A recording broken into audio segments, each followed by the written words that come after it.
David. Texting. Okay. He's muted. He's talking. Unmute yourself. I am unmuted. Okay, there we go. We got Can you hear me now? We can hear Great, you. thank Can you you. hear us? Okay, great. Hear you loud All and right. clear. Thank you. All right. It is Wednesday, June 8th. This is the Celebration Residential Owners Association Board of Directors meeting. Welcome to all of you who are here tonight and online. Can I verify if the meeting was properly noticed? It was properly noticed. And do we have a quorum? Yes, you do. It looks like we've got all 7 members of the board, 6 of us here in person, David Anderson from a Walmart parking lot. Not really. All Thank right. you. All right. Can we stand for the Pledge of Allegiance? Like behind me. I pledge allegiance to the flag of the United States of America and to the republic for which it stands, one nation, under God, indivisible, with liberty and justice for all. At this time, I'll call the meeting to order. We're going to begin with owner comments. I don't have the list. Let me.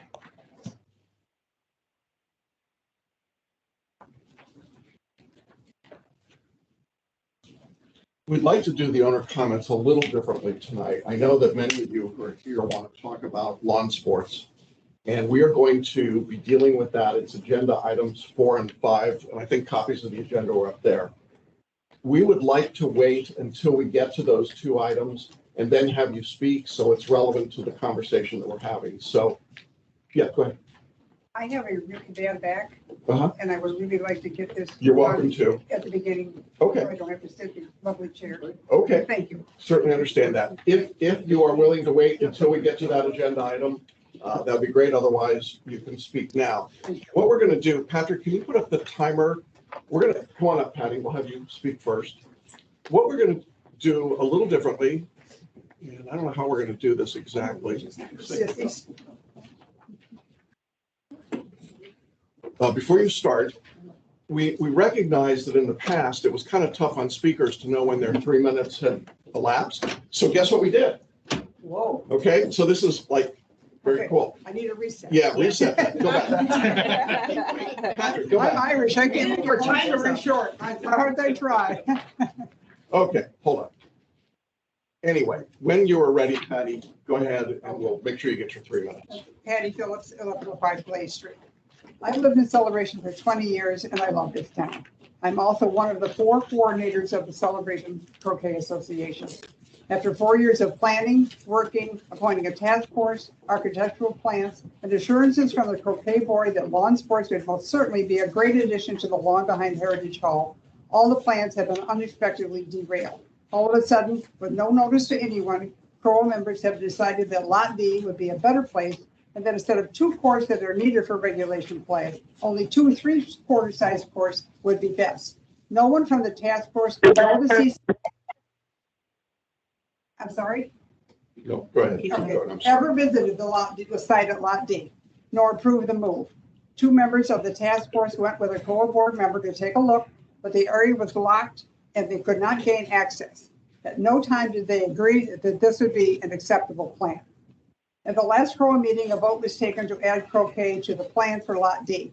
I found it very interesting that the new plans had a date of May 23rd. When the motion for this to put on this plan was passed and accepted on May 25th. After conferring with the other coordinators, a poll of our members was taken to gauge their reaction to Lot D. Result was a near unanimous response. Members emphatically responded that Lot D is not workable. First of all, every other sports venue in town has a full-size facility. Secondly, Lot D is very isolated. It's up by the civic quarter. It's not in a park setting, and parking is for the town to use. And lastly, and the most important thing, playing any sport next to 8 pickleball courts is absolutely unacceptable. It's like if golfers trying to putt with 8 roofers at every green, slamming nails into a roof as you try to putt. You can't even talk with the racket that's going on. When the idea was conceived, it was to bring several sports to our town. Bocce, shuffleboard, a putting green, and croquet courts. For the reaction of some of the residents, you would think a toxic waste dump was being installed. This idea was to provide something for all residents of our town. CROA kept removing sports from the concept one by one, and all that left was croquet. CROA changed this concept, not the croquet players. I'm sure the opponents will think we're being selfish and greedy because we aren't getting what we want. It's quite the opposite. I'm telling CROA that if croquet is moved to Lot D, it will not be used and will be a complete waste of the town's money and resources. The Heritage Hall, Park, and Lawn Street belong to all the residents, not just those who live in the neighborhood. Please reconsider and revisit the original idea of a lawn sports area at Heritage Hall. Thank you. Thanks, Patty. Thank you. Just to be clear, we are going to discuss this later. Okay. Okay, I so will we're not- probably sign on when I get home. Okay, so we're not ignoring you. Okay, and I appreciate it because I gotta go. Okay, hold on one second here. Thank you.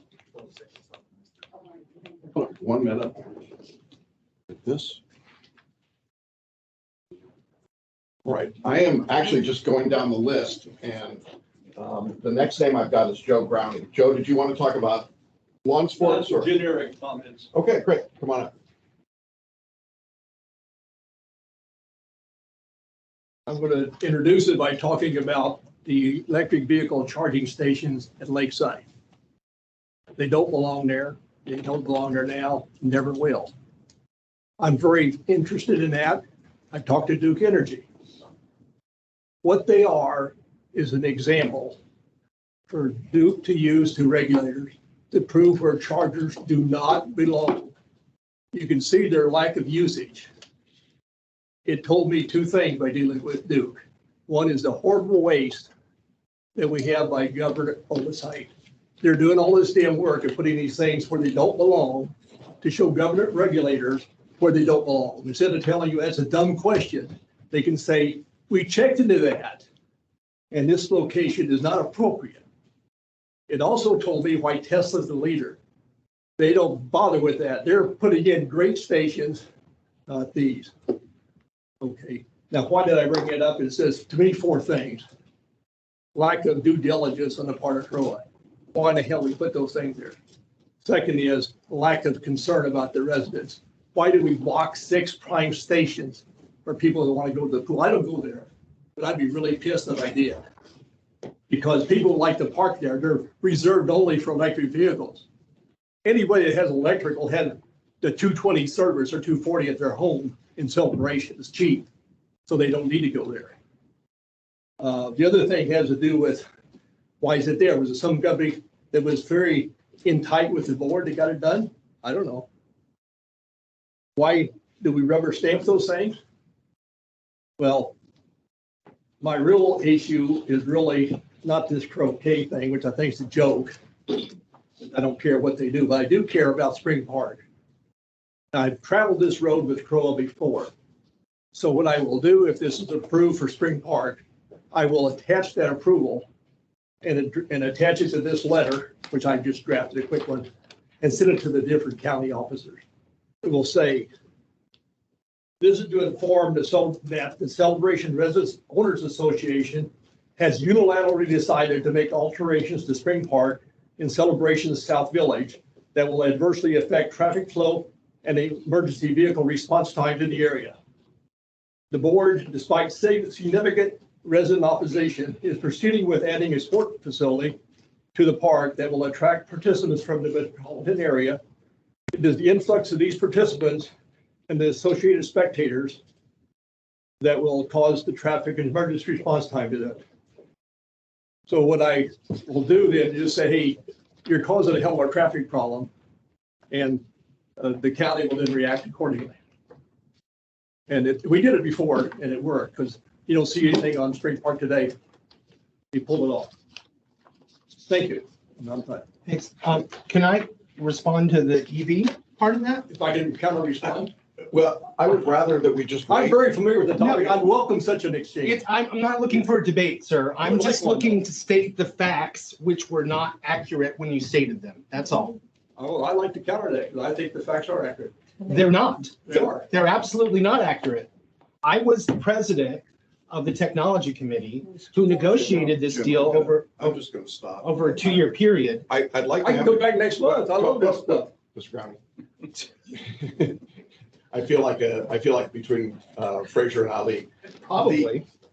I'm going to ask, since we are at the point of public resident comments, we're going to continue on the comments. We'll I'm hold fine, on. I'm done. But I say I don't, Okay. everything I have is accurate. I- So Thank you for your time. I don't mind it. I don't want anybody to leave and say I concede to him. Can I say something? Yeah, I am gonna say something, Okay, because this was done 2 boards ago. yeah, Not this board, not last year's board, the board before. And I was the biggest mouth in the community against these but this charges. is not the time for this conversation. I will Okay. invite any board member during board comments at the end Got to it. talk about it. I want them to be heard. Mr. Browning, if you want to wait till the end of the No, meeting. it's fine, no, it's fine. I just, Okay. I made my point, and we'll let the county arbitrate. I won't be involved. Okay, thank you for your comments. Thank you both for being patient with me. Likewise. Yeah. All right. Next on my list is Debbie DeLosa. Are you willing to wait till, I'm assuming you want to talk about lawn I sports? certainly do, and I will wait. Okay, thank you. Next on my list is Keith Thompson. I'll jump up now. Okay, hold on. I don't know why it started. That was not one time. Hold on. Technology. Okay, go ahead, Keith. All right, I actually wanted to start and probably surprise people. I just wanted to say a huge thanks to Celia for helping with the Embrace event down in Lakeside. I've got no connections with Embrace. I'm merely a volunteer, but it's an incredible organization, like grassroots, all with no financial backing, nothing behind them. So I wanted to start with that. I missed it at the last meeting because I had to run out of time. Can we stop him for 1 second? No, Well, yes, no, because Keith, you missed the last meeting and we acknowledged that Nikki got an award that night during Embrace. Yeah, and I missed town hall off that as well. Okay, so I Everybody just wanted associated to with it. say that we acknowledge Nikki on that. Sorry. yeah, that's fine. Go ahead. Take your three All right, again. so now I'm going to jump to the reason why I'm here, and it's not any specific topic. It's more a pattern of behavior that I have an issue with, and it's disregarding the charter. We all love this town. I've been here 15 years myself come the 4th of July. And the charter is there to protect people and to make sure that things get done properly and we follow procedure. That procedure was not followed on pickleball and it wasn't followed on lawn sports. And there's absolutely no information online about lawn sports. Yet on the 28th of April, I believe, last year, because you guys were out of whack, you had a meeting on what the requirements were for a task force. And then May and June just totally disregarded them and didn't attach any of the objectives to the minutes as you'd been trained on the 28th of April.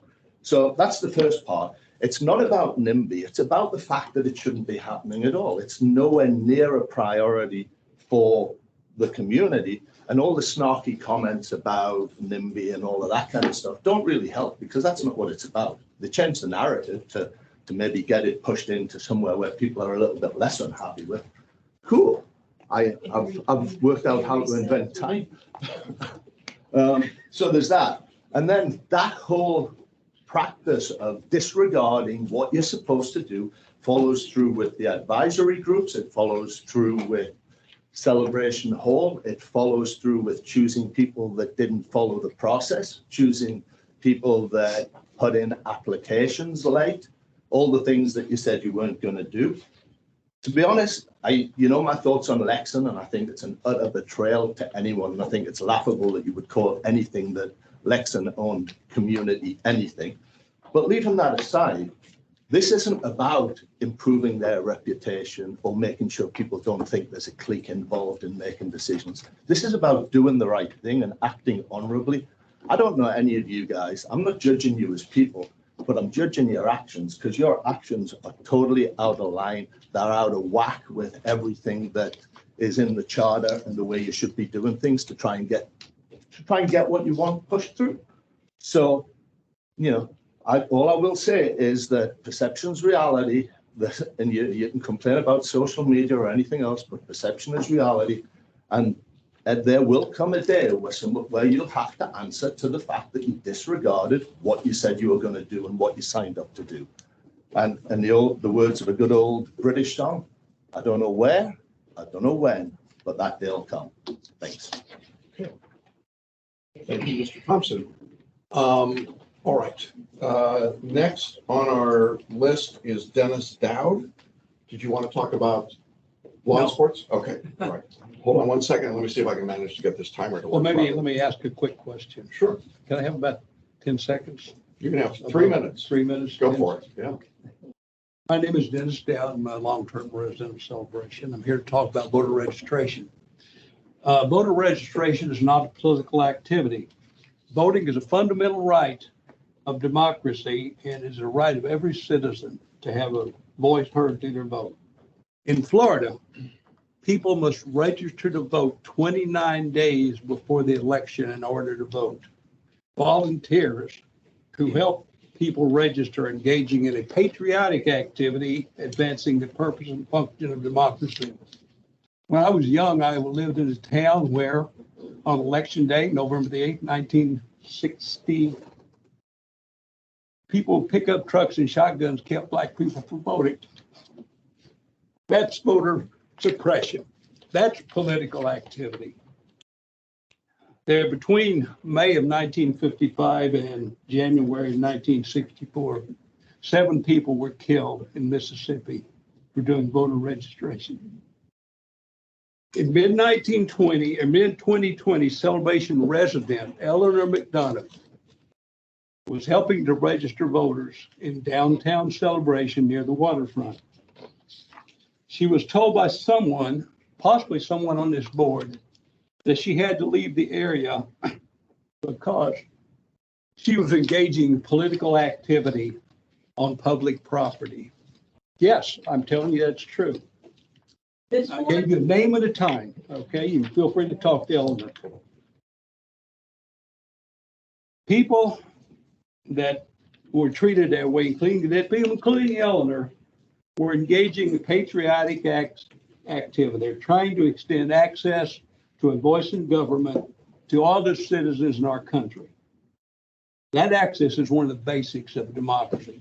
Democracy is defined as, this is from Samuel Johnson, a government in which the supreme power is vested in the people and exercised by them through a system of representation involving free elections. Interfering with efforts to register voters wherever is working against democracy. Those perpetrators, including the person who drove Eleanor away, probably include by association the CROA board. And I suspect that the CROA board continues to talk about this. I know there have been requests based on Eleanor's actions. So what I'm asking is that this board have an open discussion about its authority and desire to continue to interfere with voter registration by or for its members, and that whatever the result of that discussion to be publicly voted on in a board meeting Sir. where your position will be made known to all of us. Thank you. Thank you for your time. Thank you for your comments. We will, I know that there are lots of things that board members want to talk about. We will save those for board member comments. Otherwise, I think we're here for a long time tonight to talk about other things. We've got business that we need to continue to do. Okay. Any other comments from the room? Is there anyone online that wishes to speak? Do we have anyone? Nobody's here. Okay. With that, then, thank you for your time and your comments. We appreciate it. Sorry that I can't figure out the timer, but we'll get it better. Next on the agenda is to adopt the agenda. Do I have a motion to adopt the agenda? You can turn off that. So moved. I second it. Okay. Is there any discussion or amendment to the agenda? Lauren, is there anything that we needed to change? If we're going to discuss, are we going to discuss Lot D at the same time we do items 3 and 4? Yeah, what I'd like to do with the board's approval is to take the discussion item that you'll see on your agenda for Lot D and to move that into the discussion of action items 4 and 5. which are dealing with Heritage Hall and Spring Park Field. Is that acceptable to the board?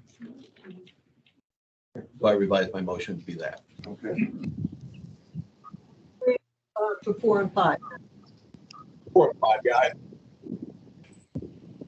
Any other conversation or change?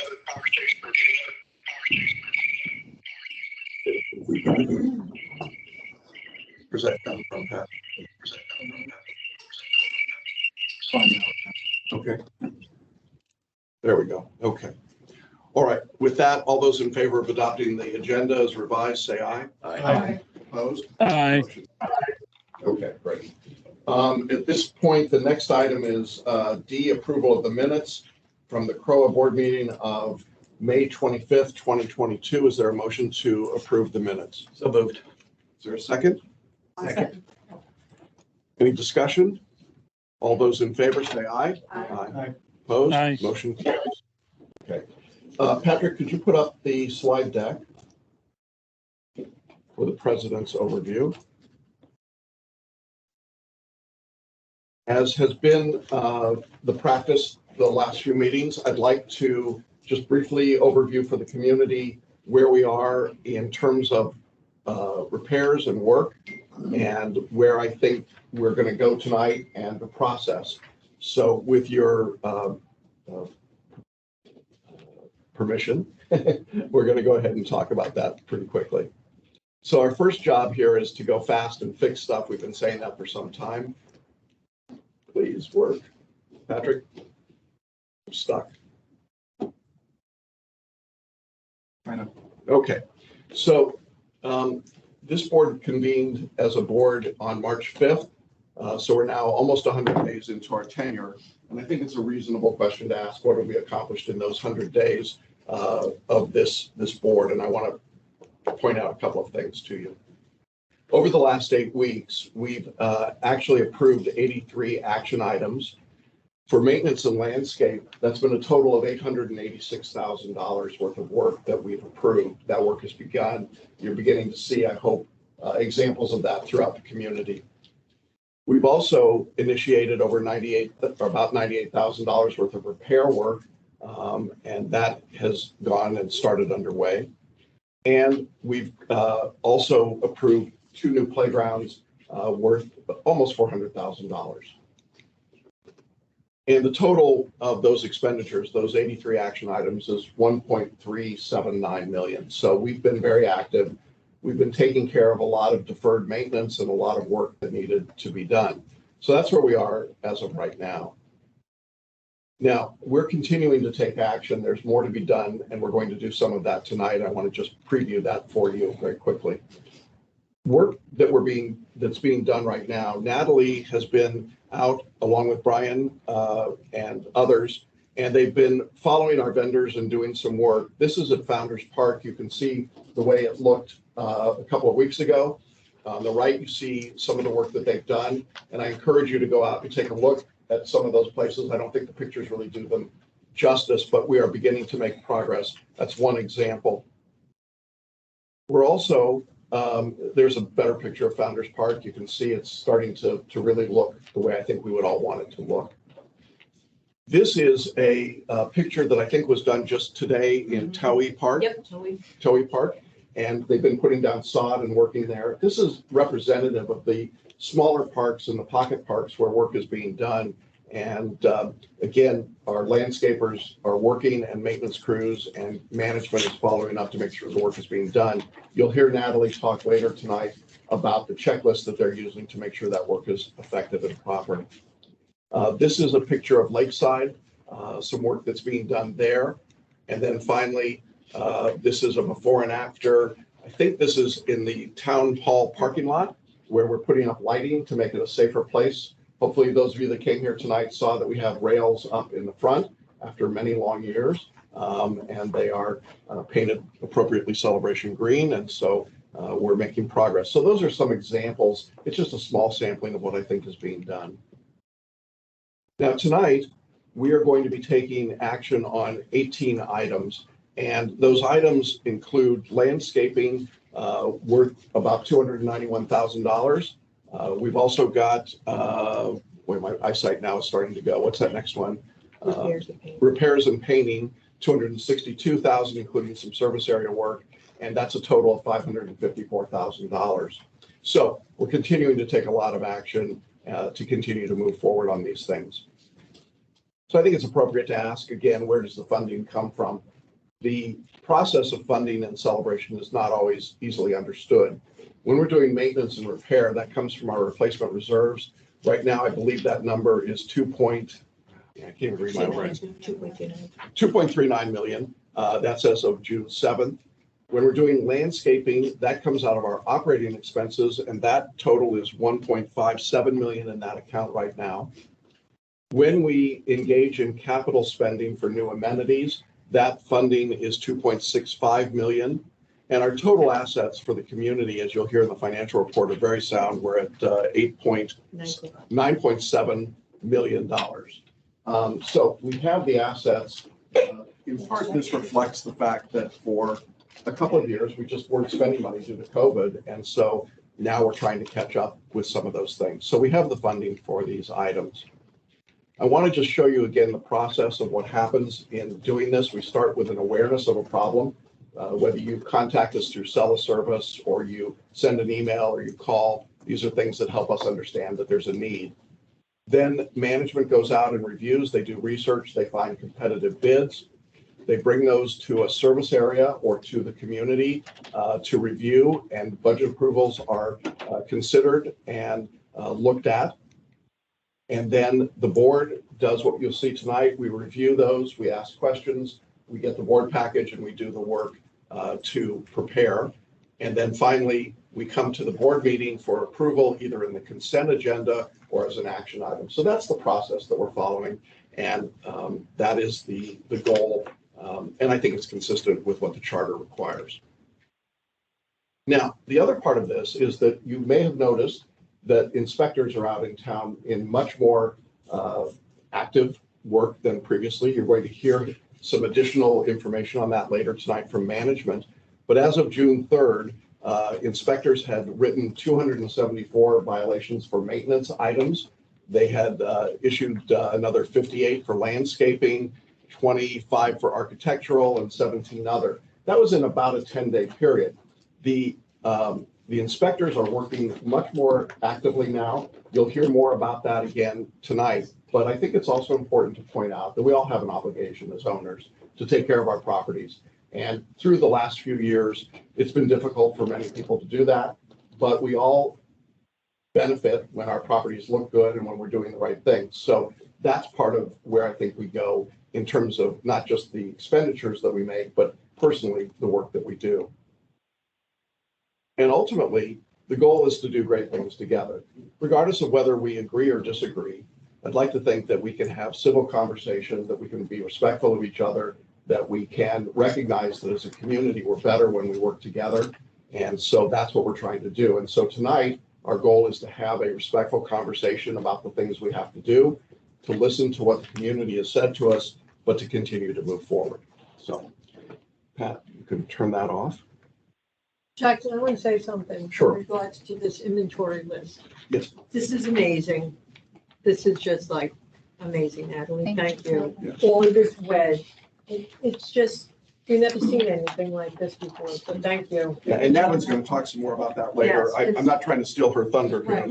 Right. It's just amazing. Yeah, this group has done an amazing amount of work, and we've moved quickly. Obviously, velocity has been a big part of what we're doing. Thank you. So at this time, the next item on the agenda is the action item 1, consent agenda for landscaping. This is items A through I, and I would entertain a motion to approve consent agenda items A, 1 through I. We'll make the motion. Is there a second? Phil? Any discussion? Just so the audience knows, and our online audience as well, these are landscape improvements to a variety of different parks around town. The board has reviewed these and reviewed the bids before we came here tonight. Any other conversation from the board? All right. Those in favor say aye. Aye. Opposed? Motion Aye. carries. Thank you, David. Motion carries 7-0. Next on the consent agenda are items A through I, and these are non-landscape. These are painting, repairs, work on different service areas, siding repairs, stucco repairs, and so on. Is there a motion to approve those items, A through I, 2A through I? So moved. Is there a second? Second. Is there any discussion? I have a question in regards to B. Yes, ma'am. Motion to approve the dog park hours resolution What- for what- landscaping. Is that right? Am I on the wrong one? I'm sorry, which one? B. Oh, B, I'm sorry. I think you said Boy. D. Okay, I got it. Go ahead. So what, I don't understand. I don't understand that. What do we need a Lauren, could you resolution for? explain- could you So explain that? when we're modifying a permanent change to an amenities hours, we need the board approval. The dog park committee reviewed this request by the landscaping company to close between the hours of 11 and 2 on Tuesdays throughout the summer for standard maintenance items. They motion to recommend approval to the board. We just need the board's approval to make a permanent change to an amenities hours. And I think that's why it's on the consent agenda, because it's really, But I didn't understand like a resolution. Why do we need a resolution? Why can't we just say that we're closing it? yeah. I think the dog park committee wanted to make that resolution. So I Okay. think Okay. we're just recognizing that. Any other comments or questions? Again, for the public, what we're doing is these include things like repairing the two, we've got 6 NEVs, we've bought 2, we repaired 2, we've got 2 more to repair. So we're getting all the NEVs back online. Is that correct? Yes. Okay, I'm stalling while I'm waiting for Brian. We also have some service area actions.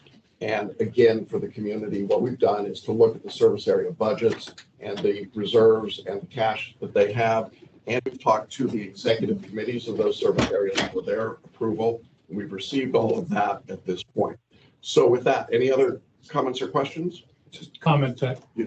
they're spread, these items are spread all over town. Yes, very much so, very much so. All right, with that, I'll call the vote. Those in favor of approving consent agenda 2A through I, say yes. Aye. Yes. Yes, Those yes. opposed? Motion carries 7-0. Thank you very much. All right, now we are to action item 3.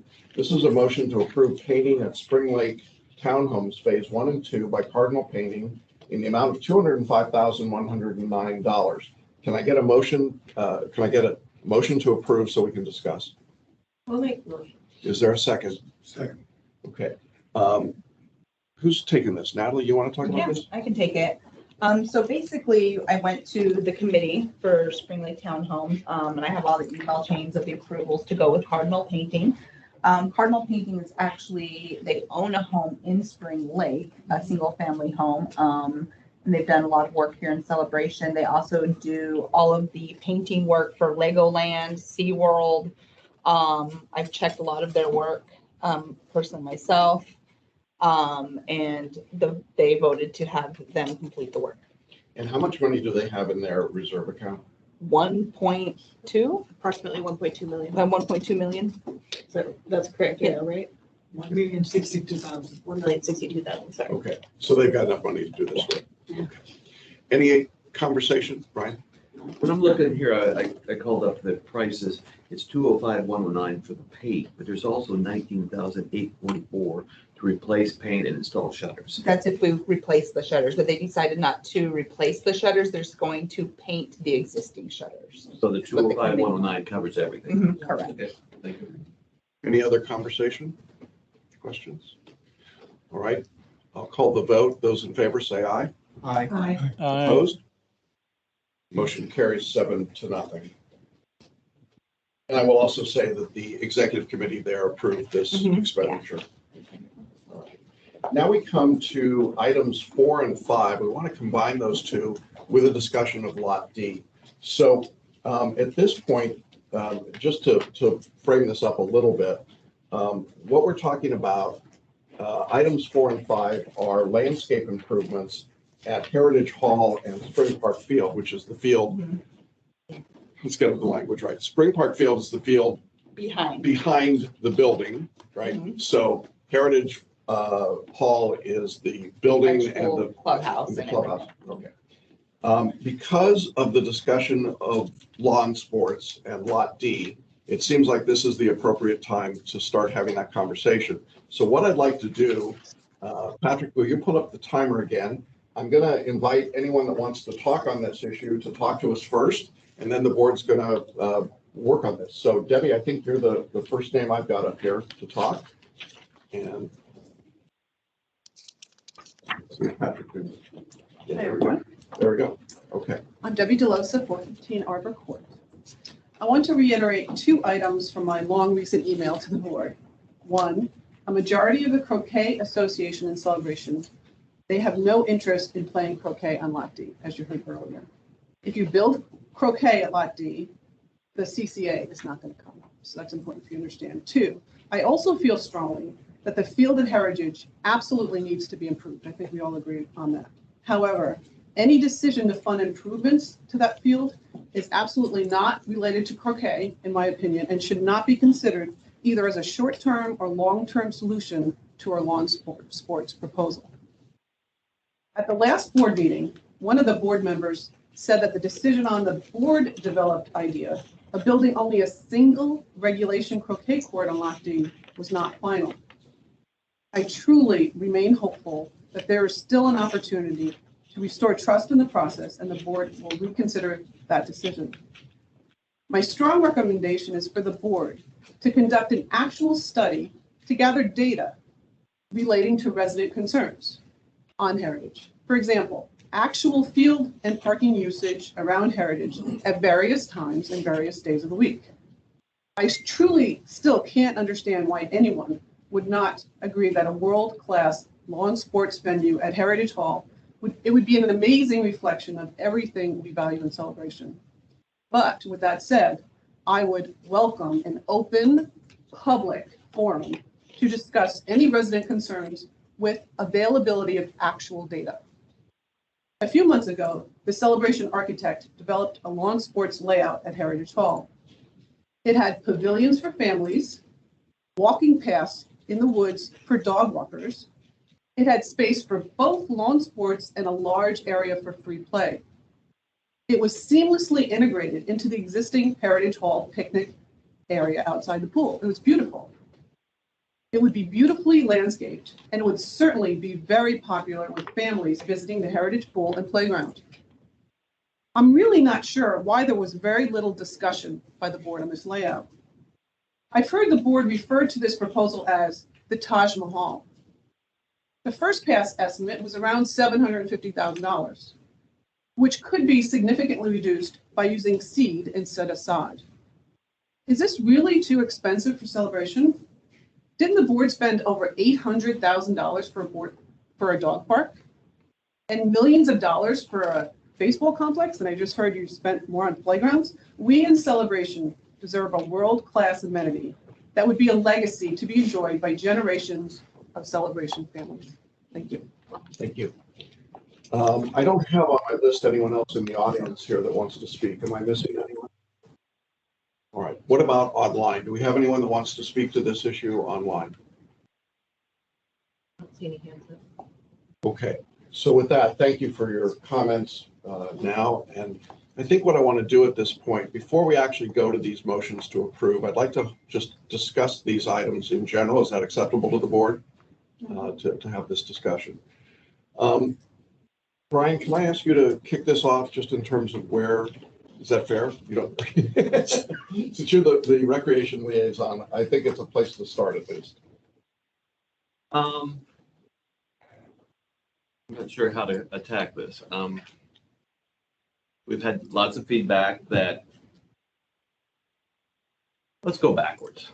The reason being asked to speak into a microphone, the reason we went to the Lot D solution is because of lots of feedback, and we're not talking about the porches. I'm not even on the porches anymore. Several of the board members went off. I'm speaking about from other residents and the size, the cost and everything. We looked at Lot D. We said Lot D is the place where we think we can put in, and the 2 3/4 courts are back to back and they include a one full court, that solution was actually drawn by the croquet group. So we just took what they had drawn. So that's how we came to that. We thought it was the most cost-efficient way to get something done. If they are not going to play on Lot B, then we should cancel Lot B for croquet. But my belief was that gave them a better place to play than you were going to have on Heritage Hall with everything that's going to happen on Heritage Hall. If we're going to, so Heritage Hall, you got a choice. You can either resod it, which is why I think we're having the conversation now, play there and evaluate as Cindy has proposed, or you can go down a further evaluation, which I think is going to take a lot of time. And I think that's the decision the board has in front of it. I want to frame up a little bit about what's in front of us tonight in terms of the two motions. We have landscaping improvements to both of those spaces that would put in new sod, and it is and I'm not sure who to direct this, huh? Leveling. And leveling. One of the things that was a problem at Heritage is there's about a 3-foot rise from the center of the field out, which causes a drainage problem, but also obviously causes playability problems for anything else. And so in talking to Jacob at New Leaf, correct me if I'm wrong, That's correct. my understanding is when he goes to put in new sod, he's going to break that 3-foot rise and re-level that space. So that's part of what would be going on just in that work itself. So we have the option or the opportunity to make those fields better, but certainly not what Debbie has just talked about or what Patty has talked about. They are not fully envisioned, fully formed croquet lawns. They don't have the landscaping, the pavilions, the other pieces that were part of Albert Riddle's design. Nonetheless, it would be a significant improvement over what is there. So having said that, Cindy, let me turn to you for your comments. So what, in case you weren't here last meeting that we had, my suggestion was that we take this proposal for the maintenance landscaping. And like Jackson said, I mean, it's just what's needed to fix the park, but it gets rid of some of the issues that the croquet folks face when they try to find another place to play in town. So it would be level, not laser level. The grass would be short. I understand an inch is, so that's, only about like this, but not, the clumps of weeds won't be there anymore. There won't be holes. It'll be monitored. If they see something, it'll be fixed. So it'll be a nice green area. Possibly and probably adding pathways through the brush that's on Spring Park Loop. Again, my visual aid. If this is the Heritage Hall, this is Spring Park Street, this is Spring Park Loop, and this is Begonia. Right now, there's all kinds of places where people push their way through to get through that brush, so it's trampling what's trying to grow and killing other stuff. So you put a walkway here, and just, nothing fancy, wood chips or pine straw or something here. That will encourage people to park along Spring Park Loop and Begonia. So not everybody is trying to park on Celebration Avenue. And the reason everybody parks on Spring Park Street is because that's where the entrance is to the park. So that's why you have that cluster of cars there. I think that a lot of the opposition that's coming from the people that live around there is that, and I happen to live around there, is that at times that it's hard to get through that street.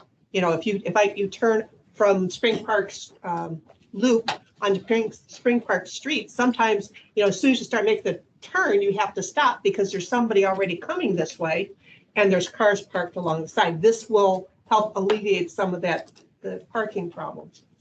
I think that I don't like, I wouldn't go to, if I played croquet, I don't think I would go to Lot D to play. I think if we go forward with this landscaping project, which again doesn't address the actual croquet courts and all those amenities that come along with this will give us an idea if the pushback about parking and traffic has any merit to it. I mean, is this going to help? If we see in a year or two that, people love to play croquet, people are finding places to park, there's room for everybody to play, because again, no fences, no nothing, just a nice, beautiful, flat field to play, then we could look again and see if, the actual professional courts are warranted. I think that, I know that Debbie spoke and said that she doesn't feel that that's a short or a long-term solution. But I think it would give the croquet group a chance to prove how much interest there is in it, and give us some data that everybody's always looking for. But my recommendation and my motion would be to go ahead and approve these estimates for the field at Heritage Hall and the field, and then see where that takes us. Okay, so just to be clear, you're moving to approve items 4 and 5. Correct. And take croquet off the Lot D. Okay. I mean, if we want to put basketball there, I think people would be thrilled about I that. want to be clear about the motion. Yes. If that's your motion, is there a second? We're going to discuss it, but is there a second to that motion? I'll second it. Yeah, we'll continue on with this. Thank you, Cindy. I'll come back to you, and we will actually come back to the audience as well, because I know there's going to be some comment. Bill? Following up on Cindy's, and I'd seen the croquet mentioned earlier before I was on this board when I was on the finance committee. And I'm thinking, wow, that's a lot of money for grass, because I don't know anything about croquet. Last time I played it was in high school. But separate from that, and I'm trying to look at a big picture here for the whole town, is I feel protective of the corridor because there's very little land left, and whatever goes on the corridor should be something that simply can't go anywhere else in town. There's a lot of pocket parks, there's places around town to place things, but we can't place them there if every time we want to place something there, we're going to get arguments about, yeah, great idea, but it shouldn't be here. Because if everybody says that, it doesn't get anywhere. So we need agreement that everybody's neighborhood contributes to the greater community. I live in North Village, and we've got pretty heavy usage on volleyball. We've got a pool. We've got a lot of pavilion parties. Before the fields were built, we had a lot of pickup games of football and soccer and stuff in the boulevard. There's less of that now. But I think all the neighborhoods should be in a position to share in this, because it's not a community if everybody says no here, but yeah, over there in your neighborhood. And I think that's a bigger picture. And I agree with a lot of what Cindy has said, because I'm unconvinced about the usage that will actually occur. And I would feel better if we had some track record on actual usage. Because some of the criticisms I've gotten for the plan are, yeah, we'll build it, but nobody will use it. You'll see. We've done this sort of stuff before. I know that there's 2 unused petanque courts down by the tennis courts. I didn't even know what they were. And I understand that people don't really use the bocce courts in Artisan. That they play bocce, but they don't necessarily play it where the courts are. So I think this is a compromise position, not to mention financially, we have an opportunity for a theater. We have an opportunity for making this more usable space. We don't know where we're going to go with that. But spending $750,000 or any number close to that at this point in time, I don't think it's a good idea. I think there's too many other irons in the fire, at least in the short term. And maybe next year, the theater, 851, parcel D would be all figured out, and then putting bigger money into croquet might be the way to go. Thank you, Bill. Celia? $750,000 was the proposal that Albert came up with. The 320,000 of it approximately was the sod. They didn't ask for sod, they asked for grass to be planted, seed, sprigs, whatever it was. And that was part of the Yellowstone proposal in May of 2020. That gave us a price on planting with the growth of 3 months. So you take that 750 and you take $320,000 off of it, and the $30,000 light pole that he put in his drawing, and some of the pavilions, you can bring this project down to $200,000. It depends on what you want to take off of Albert's proposal, and that's why Brian kicked back the proposal that he gave the Taj Mahal and said, let's just go with 2 lawns and fence it in. We moved forward with that, and all of a sudden we came to stop. So I don't know where that's going, but I'm looking at this estimate, and the estimate that they gave us for $57,425 is 28,800 square feet. I think that area is 37,000 square feet. It says that it doesn't include all the field. What part of the field aren't they going to repair? Could you address that? So basically, the closer part of the field to Heritage Hall, that's not going to be replaced because most of the damage is more towards the back of it. And he's going to try to repair some of that sod and try to get it up to condition because it's not to the point where it needs 100% replacement yet. In the front, that's just sand. No, like when you go, so here's the field here, from my understanding with Jacob, and when he told me, it's like, here's the field, and then it's this part of it. Like, not right behind him. Yeah, Closer to the picnic. correct. Not by the entrance, I don't think. No, not by the entrance. Closer to the picnic table is all sand. It's really Correct. nothing there. Why wouldn't they be fixing that? I think he has other ideas from it, from what I understand, that he was going to do So something. why wouldn't they do the whole field and just, instead of just part of the field? And I go back to my question of that estimate that Albert gave us of $750,000. In January, he said we should get a company that specializes in building croquet lawns, and we haven't done that to this day. We still don't even know. And at our last meeting, when we voted on putting the drawing on Lot D, we brought up in the motion that this wasn't a dead deal at Heritage, that there was still 2 options on the table, Heritage or Lot D. So now we're taking it off Lot D. Can we continue to move forward with any kind of croquet? Can they fix the whole entire field? Or can we wait on this to see why they can't laser level it, or why it can't be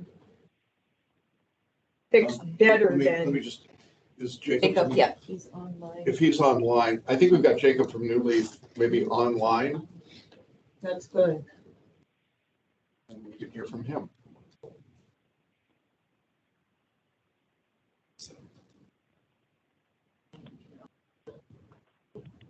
And Cindy, I'll come back to you. That's all right.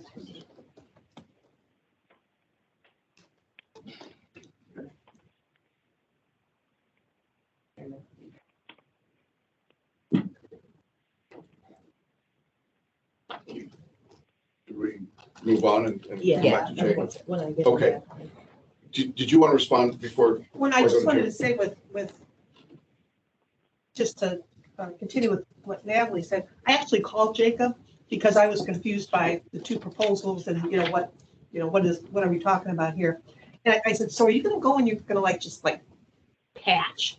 And he said, no, that this sod that they buy comes in 5 by 5 foot things. Right. So it'll be areas, like if he finds a 5 foot or 7 foot thing, then he'll put 2 5-foot things there to make 10 feet.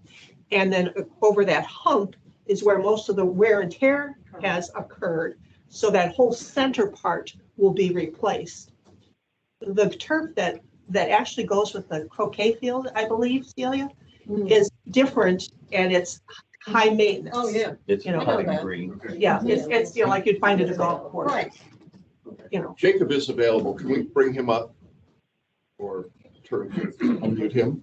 Can you hear me now? So I don't know, have you been able to hear this conversation that's been going on, Jacob? Yes, sir. Okay. Can you respond to some of the questions that Celia's just raised?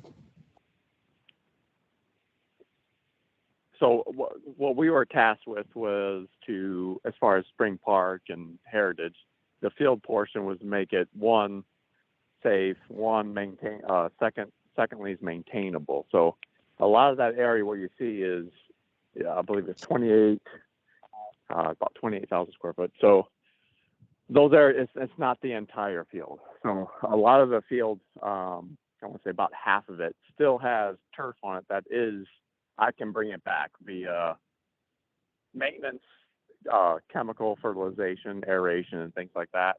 To do the whole field, there's a couple different things we got to think about. So the croquet, it's height of cut. So the height of cut, whether it's a 1/4 inch or 3/4 inch, that would determine what type of grass we're using in that area. So the grass that you have there is Celebration Bermuda. So 1/2 inch to 3/4 inch is about as low as you're going to be able to go with that turf.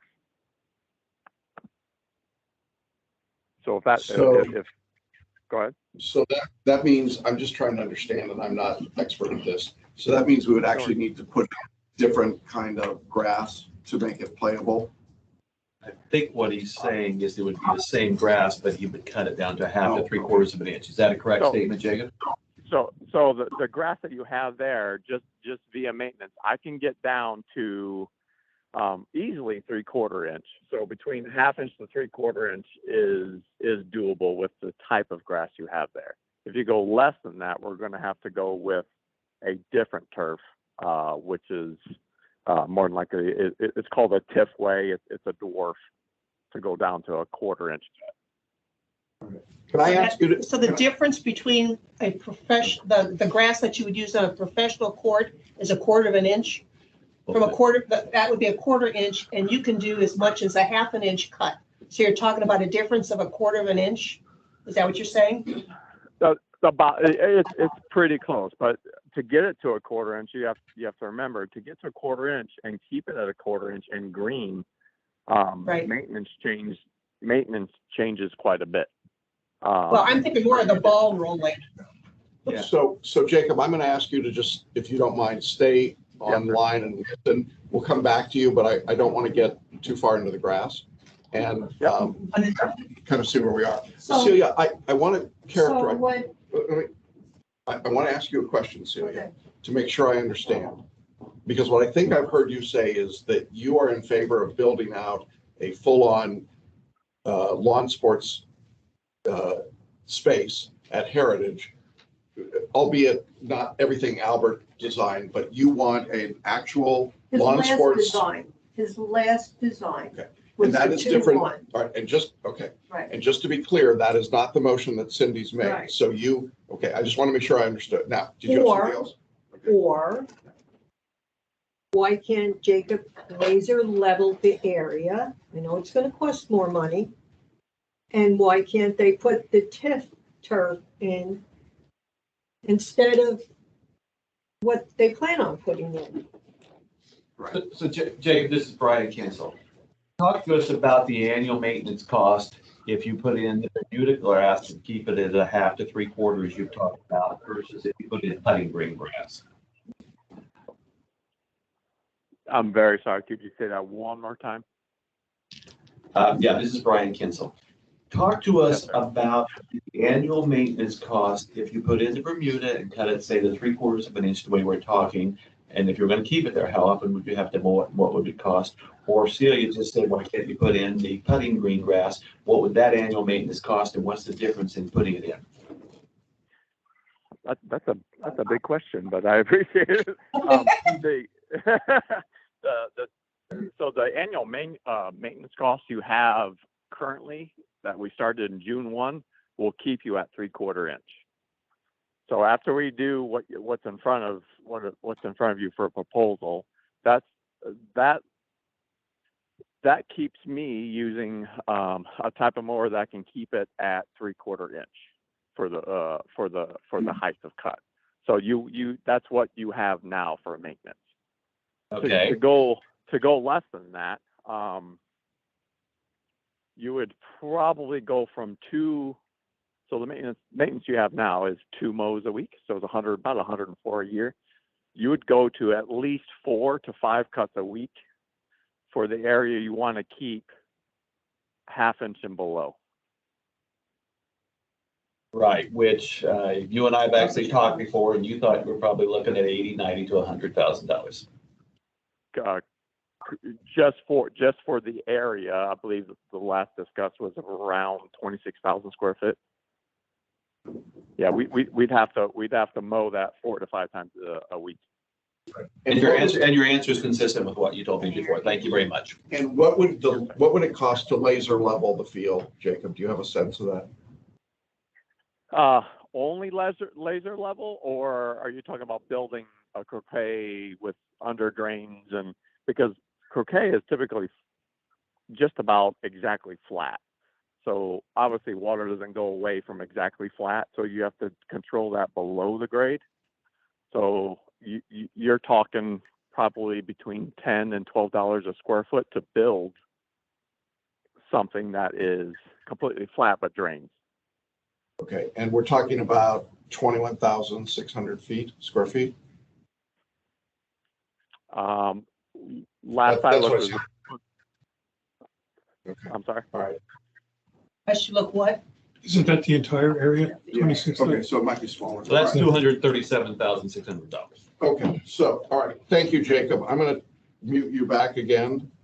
Yes, sir. Thank you. All right. Celia, did you have anything else before I go on to Jim? No. Okay.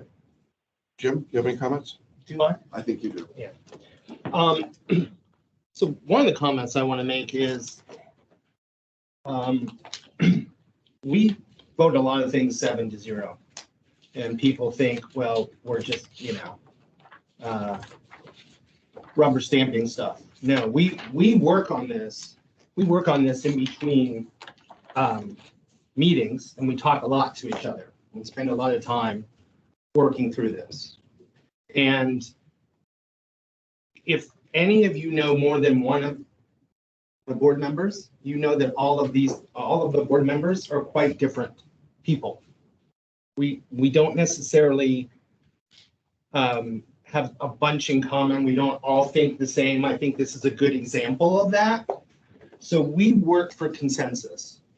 That's what we try to do. We try to get there. I don't think we're going to get it on this one, but we always try to do that. And that's what, as you said before, that's what we want residents to do as well. We're not CROA.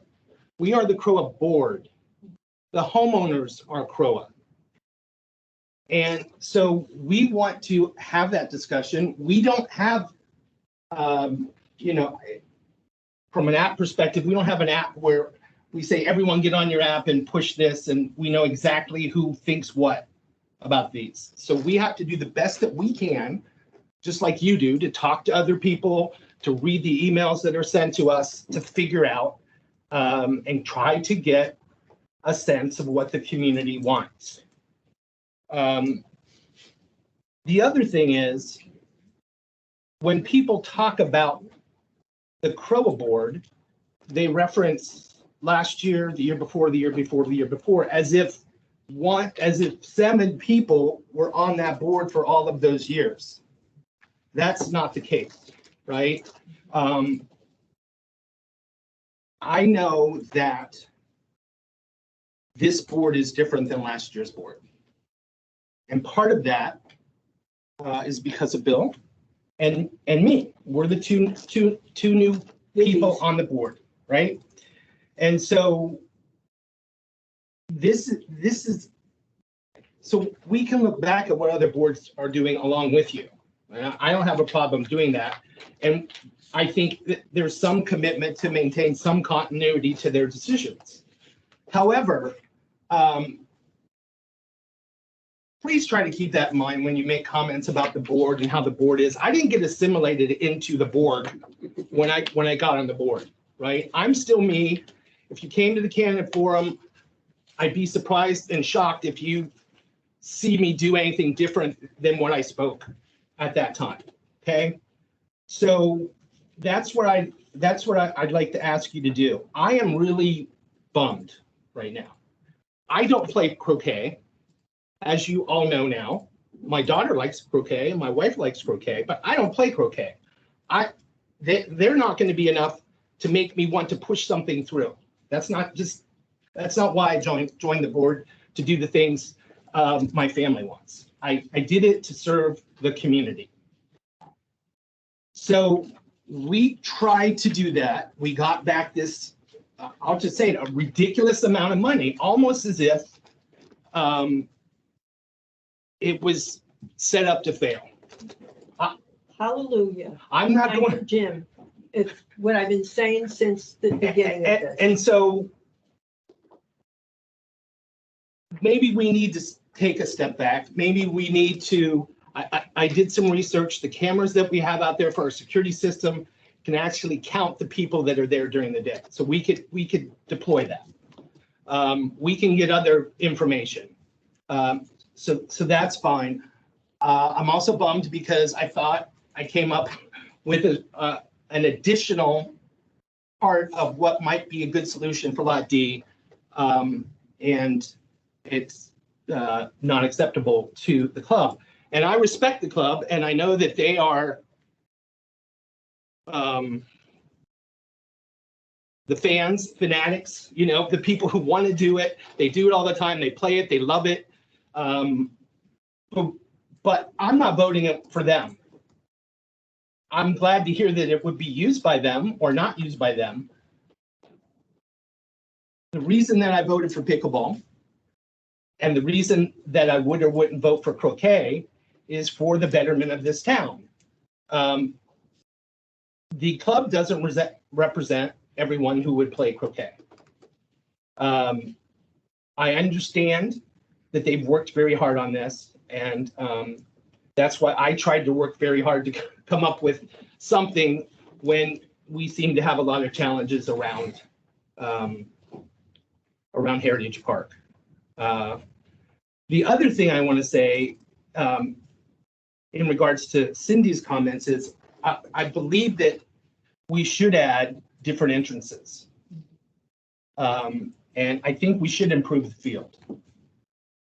I do not think, I think as Debbie mentioned, I do not think in any way that is anything that fulfills any desires for the people who are part of the croquet club, right? It's not, we can't like sense how it would be, because it's not. It's just like if you play pickup football, right? It's not a football game. You don't have the yard lines. It's a huge difference between those two. So I'm disappointed that we couldn't come up with something. And I think that's it. Thank you.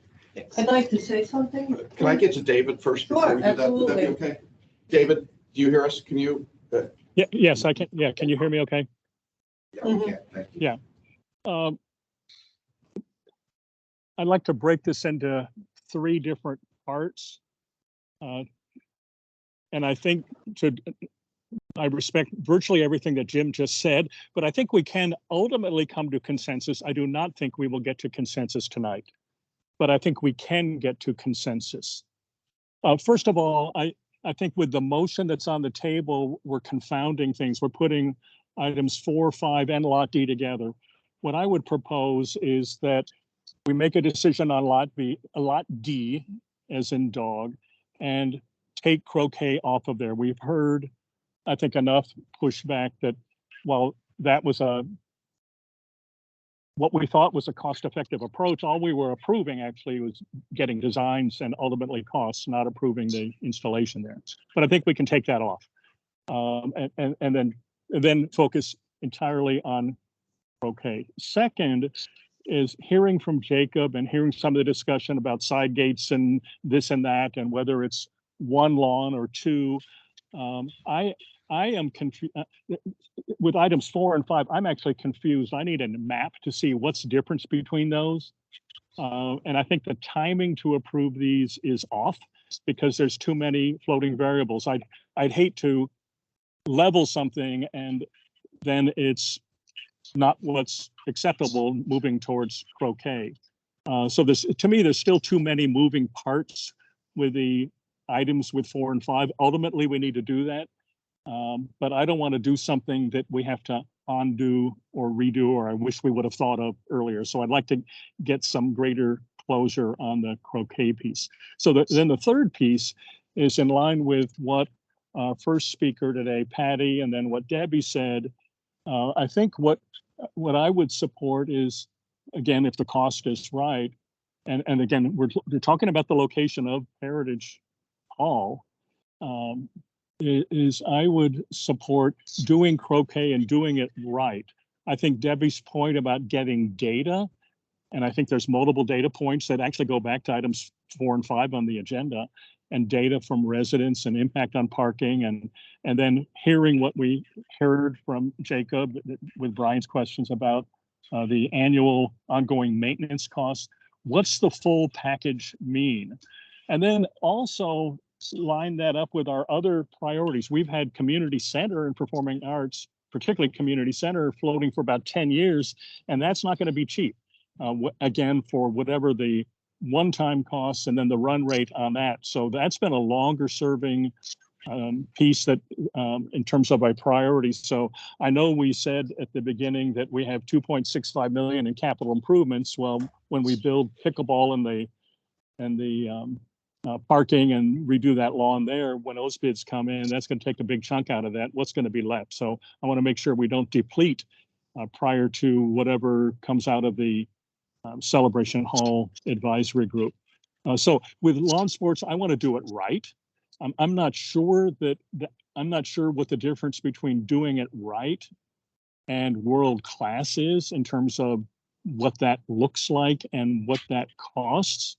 But I would want to do whatever improvements we need to do at Heritage Hall, and then ask Debbie and the lawn sports group and others. Would this be what does it take to do the quality that we need? Do we need 1/4 inch or half or 3/4? I mean, do we want to have mowing 4 or 5 times a week? That's like virtually every day. So what is appropriate for lawn sports for our community? So again, 3 points. Lot D, let's take that off the agenda, take that off of our piece for the design. The timing for items 4 and 5, is tonight the time to approve that? Again, I'm still confused, and I don't want to do something that, again, we might not support later in terms of lawn sports. And then C, the third item, doing lawn sports doing it right, and keeping an eye on our other community priorities. Okay, thank you.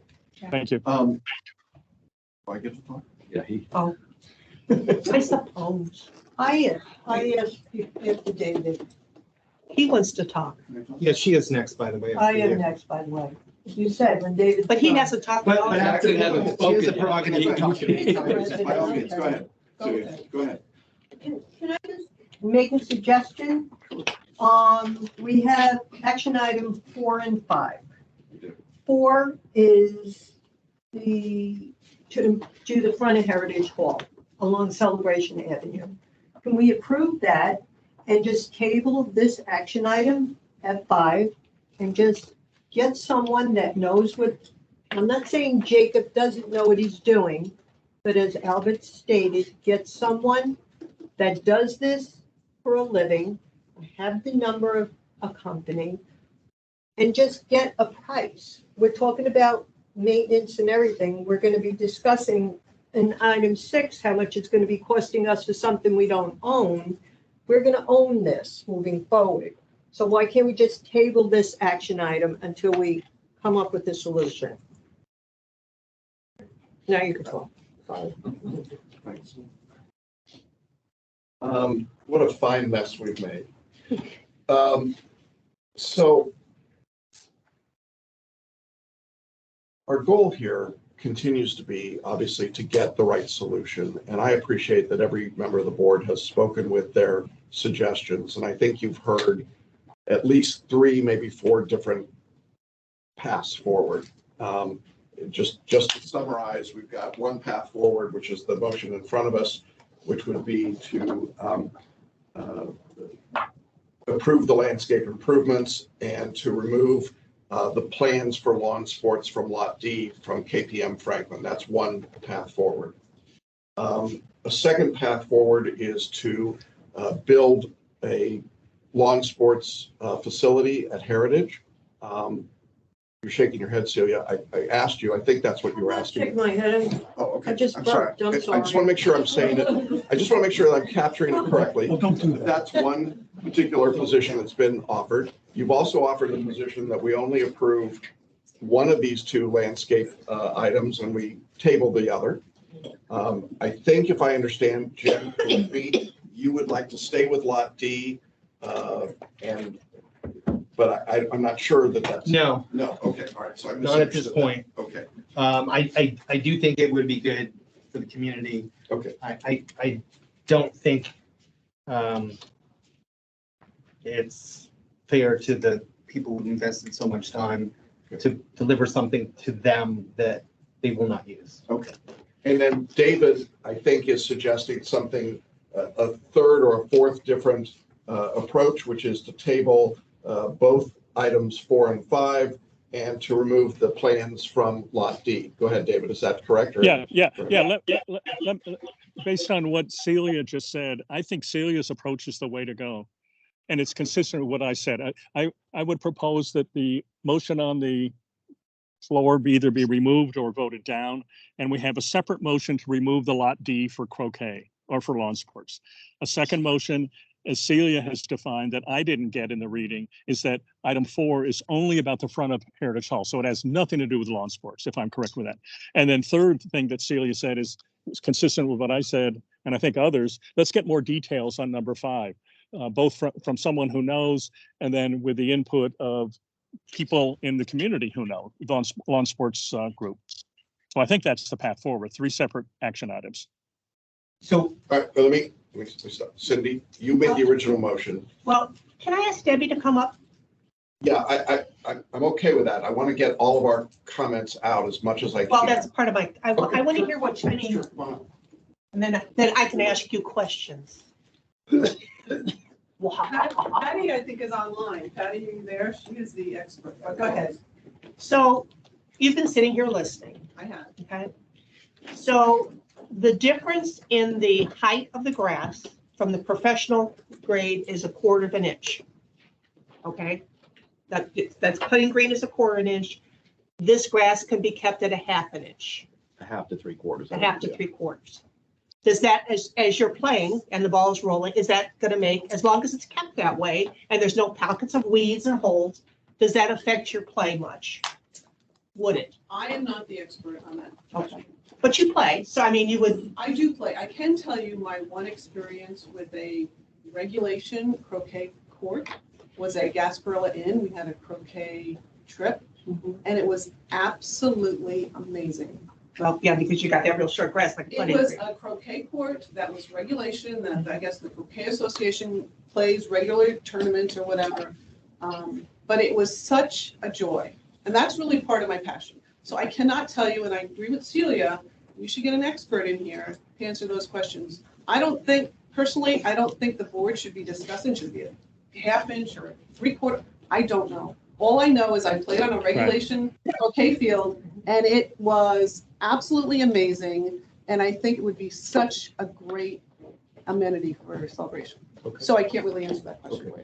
Thank you. But, and also Appreciate it. hearing Jim's comment that we could, there's technology that would allow us to count how that's used. I personally think, as I said in my comments, I would like to understand what the concerns are from the other residents. I really would. The It's parking that you traffic, said. it's you know, if traffic, you it's have other- parking, you know, I right? would like to be able to address each one with data. You know, how many spots are there to park cars along all of those routes? Well, what his How many thing is, cars that are would give there? us the data. What I'm suggesting is, rather than table this for that, at least, guys, as we're continuing to investigate, And as we're collecting data on, the actual traffic flow and whatever, would that be acceptable to you folks to play for, 6 months a year until we can gauge, have somebody, we can table this and it might be 6 months to a year before we can get I'm somebody. gonna, rather than putting Debbie on the Yeah, go ahead. spot. But I'm just My saying. recommendation would be not to waste money. Okay. And do it right. Okay, thank you. I appreciate Yeah. that, Brian. Yes. The one thing, So David, I'm gonna go to Brian first, then David. well, I'm gonna ask you a question, David, because listening carefully to what you said, your recommendation was evaluate, but then look at it versus other priorities. If you go with Yeah. Cindy's solution, you have something to play. If you don't go with Cindy's solution, you can find out it gets prioritized 4 years down the road. Did I hear you wrong or No. right? So I'm not clear with what Cindy's solution is right now. I mean, to what Debbie just said, and what I said earlier, let's do it right. So I'm not sure that the landscape improvements in item 5 are going to do it right.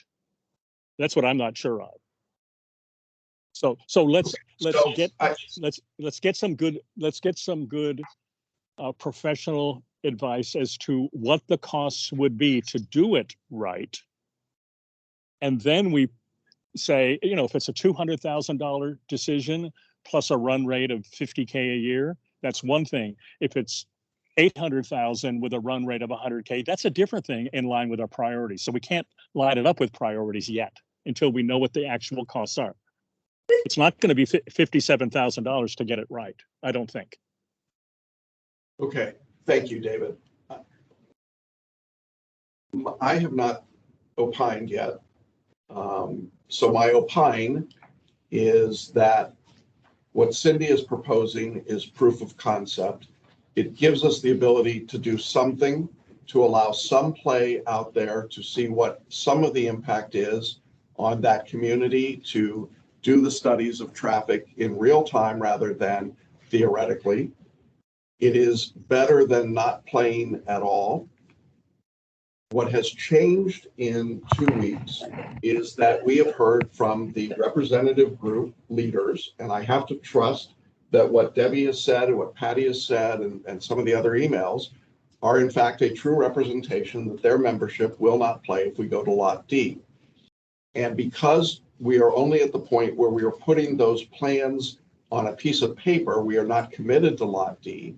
This is the time to take them off and rethink Lot D for basketball courts, additional parking, whatever those other things might be. I have read the emails that say that I hate lawn sports, right after the ones that say I hate children and autonomous cars, small pets, and people, all people. That isn't accurate.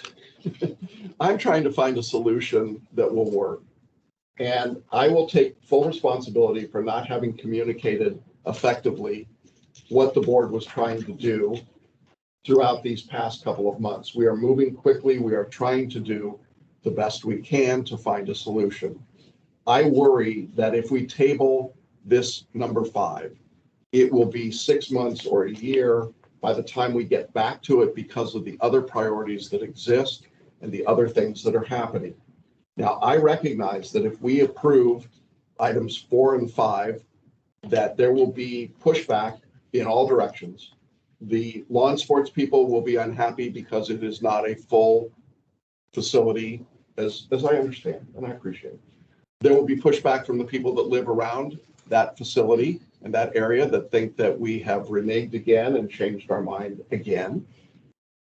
But in the larger scheme of the work that we have ahead of us, as David has, I think, correctly pointed out, we have some major decisions to be made about things that I think are important as well.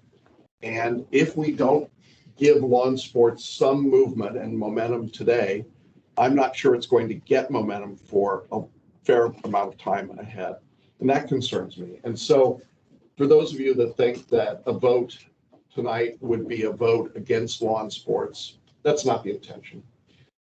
It's the reality of where I think we are at this moment. So I see that we've got a hand up, more than one. Okay. So at that point, I'm done. Let's go. Whoever's got their hand up, let's let them speak. Okay.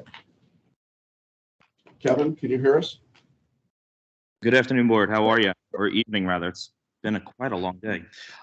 First, I want to say thank you all to both you all as the board and the audience having some good conversation here and good dialogue. As one of the residents mentioned earlier, and Jim corrected, I was part of that board in years past, and this has been a topic that's been on the board for several years.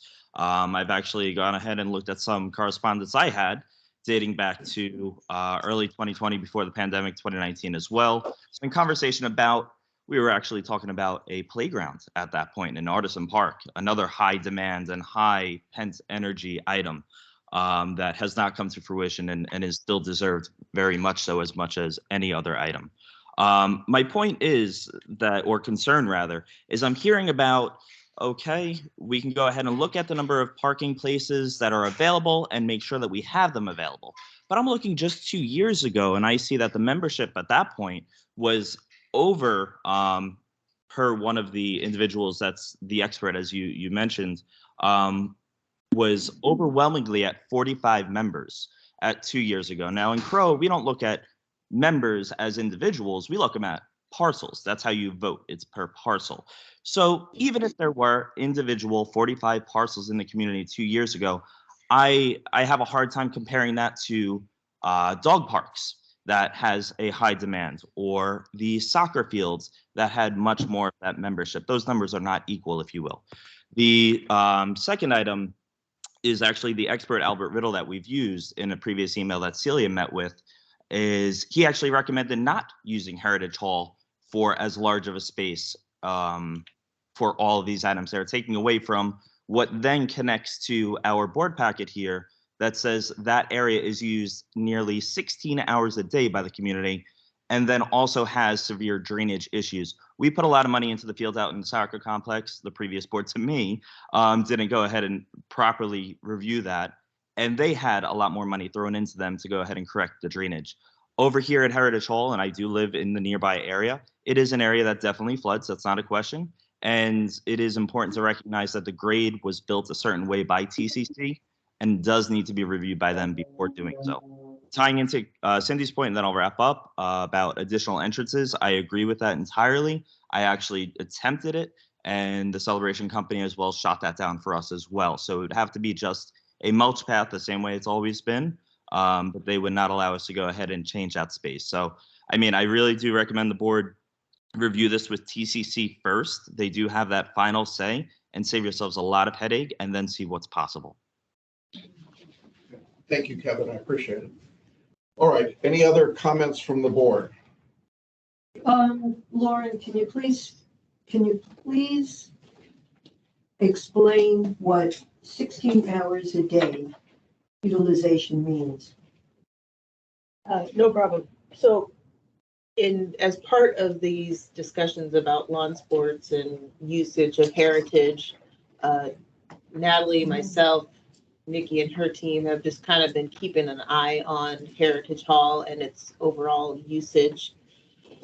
When you're driving by between 7 a.m. and 9 p.m., when we've all passed through, either coming or going, you will see sporadically throughout the day usage by kids playing before school, kids playing after school, people walking their dogs through there, playing fetch with their dogs. The Montessori school uses it regularly for recesses and other activities. We're currently occupying it now throughout the entire week for summer breakout. So it's not a continuous 16 hours. It's always fully engaged and used.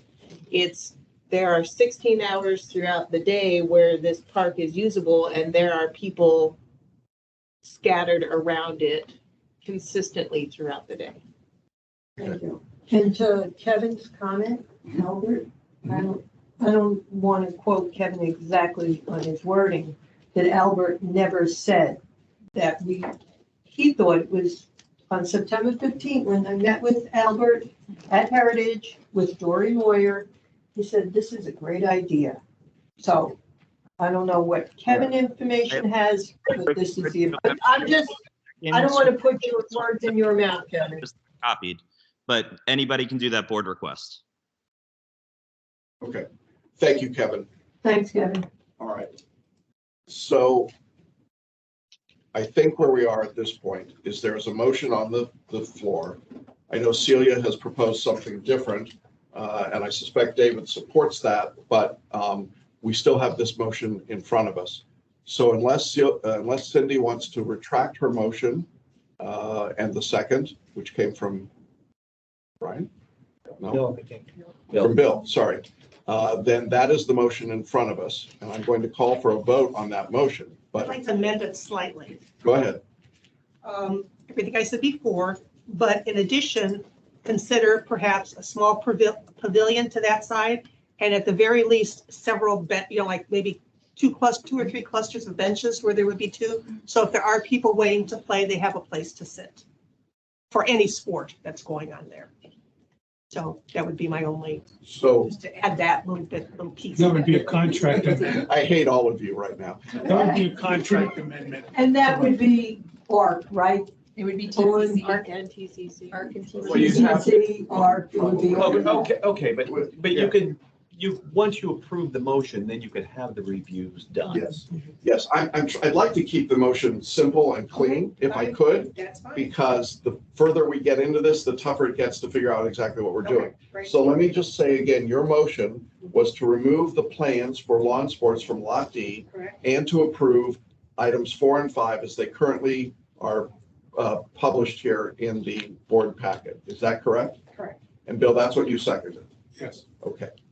At this time, I'm going to take a vote on that motion. We'll do a roll call vote. I'm going to start with Brian.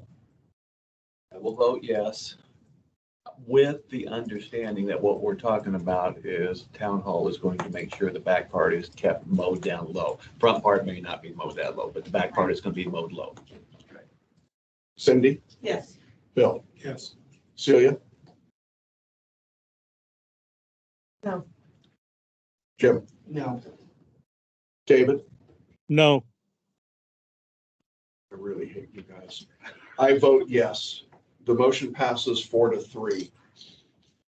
At this point, what happens now, the direction to management is to begin the work on Heritage and Spring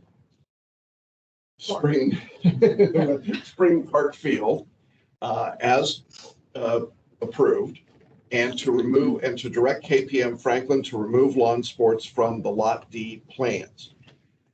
I think that what I'd like to do is agenda for the next board meeting, a discussion of what this looks like at Heritage and how we go forward and what we do to make this workable. I also want to say to the community and to the board members, it is not fun when we go 4-3.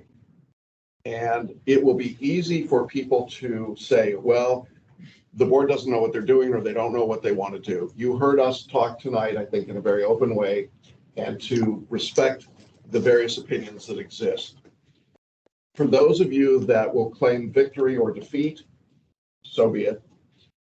We are trying to do what's best for the community, as Jim pointed out, and as every member of the board pointed out. And we will continue to try and do that. But we will also recognize that under the one voice principle, the board now having made its decision, that all of us as board members, and I see everybody's head nodding here, we support that decision even if we voted in the losing side of the vote. You mean Celia? negative. In the negative, I'm sorry. In the word, number 5, what Brian said, can that be added to what management's required to do to make sure the back of the field is lower than the front? Is that- Yes, and I think it can, and I'd like to agenda this so we can get more clarity, but tonight, we just had to take these first steps to begin moving forward.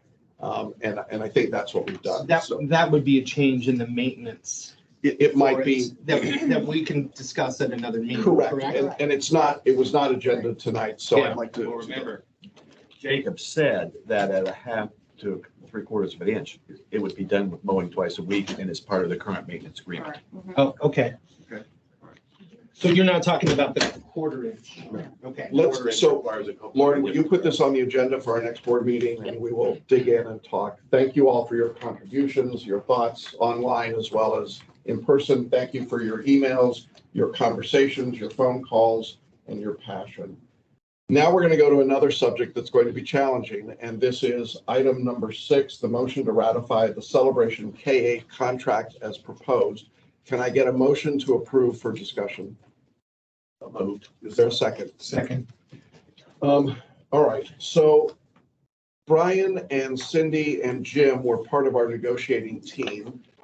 Was one of you like to summarize where we are and what's happened? I'll be happy to summarize. Thank you. What we did was we said that we would keep it to the 2 baseball fields. There's the baseball field that you're all familiar with out here, got the fence and everything. There's another baseball field that's inside the school fences, where both are used by a Celebration Little League. There's about 200 kids that play in the spring and 200 in the fall. And we're also talking about on Celebration Avenue here, right by the baseball field, the grass field that is used by residents for flag football for young kids. You see them play in the fall, stuff like that. Originally, we said the old contract was tremendously one-sided and just a bad contract. So we did a complete rewrite of the contract. We said we would take those 3, we would keep those up. The school is going to fix it. This is not in the contract, but the school is because of lawyer junk. But what's going to happen with the tennis courts is they're actually going to convert one of the tennis courts to a basketball court for the kids. The other 2 are going to be converted to re-asphalted and everything. They're going to be general kick the ball areas and stuff like that for the kids. They're also having active conversation about a running track that would be built out there towards Greenbrier inside, and there'd be a covering in the middle for where the kids play and stuff like that. We originally had a quote from Yellowstone for $30,000. Yellowstone has since no longer our partner. We now use, I think it's New Leaf that we got the quote in on this one. The quote now is closer to $6,500 to $7,000 a month, which is closer to $72,000 a year. So that is a significant increase. It would be a 2-year contract.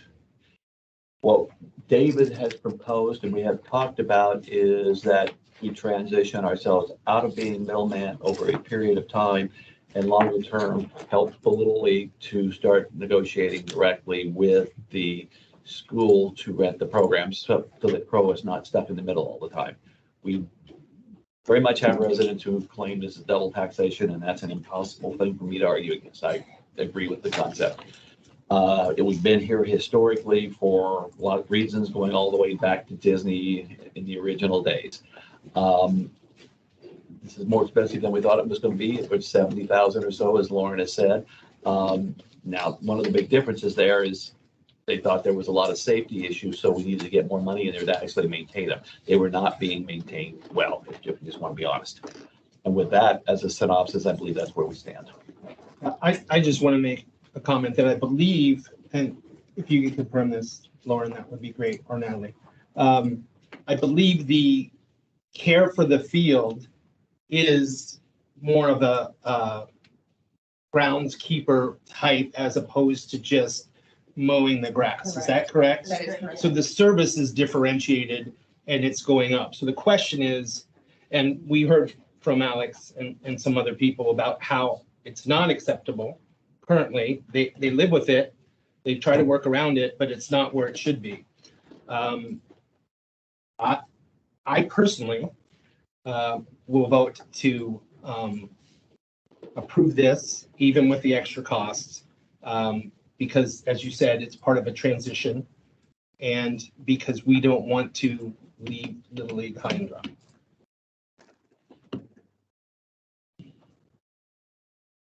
One comment I would make is that historically, and Brian may have already said this, but historically, and even going back just a year ago, some of us, Celia and I, met with some of the school members, the principal, school board member, some of the people from the school district, and they had a wish list And I don't blame them for giving us their wish list, but it was a substantial wish list, well over $1 million of things that they would like us to pay for based on the historical actions of the Celebration Company buying and paying for amenity space at the different schools. We told them then that that was probably not going to happen. I actually said it a little more emphatically than that, but we said that just wasn't going to be on the table. We then were able to get to the point where we began to have a rational conversation, I think, about what our obligations might be.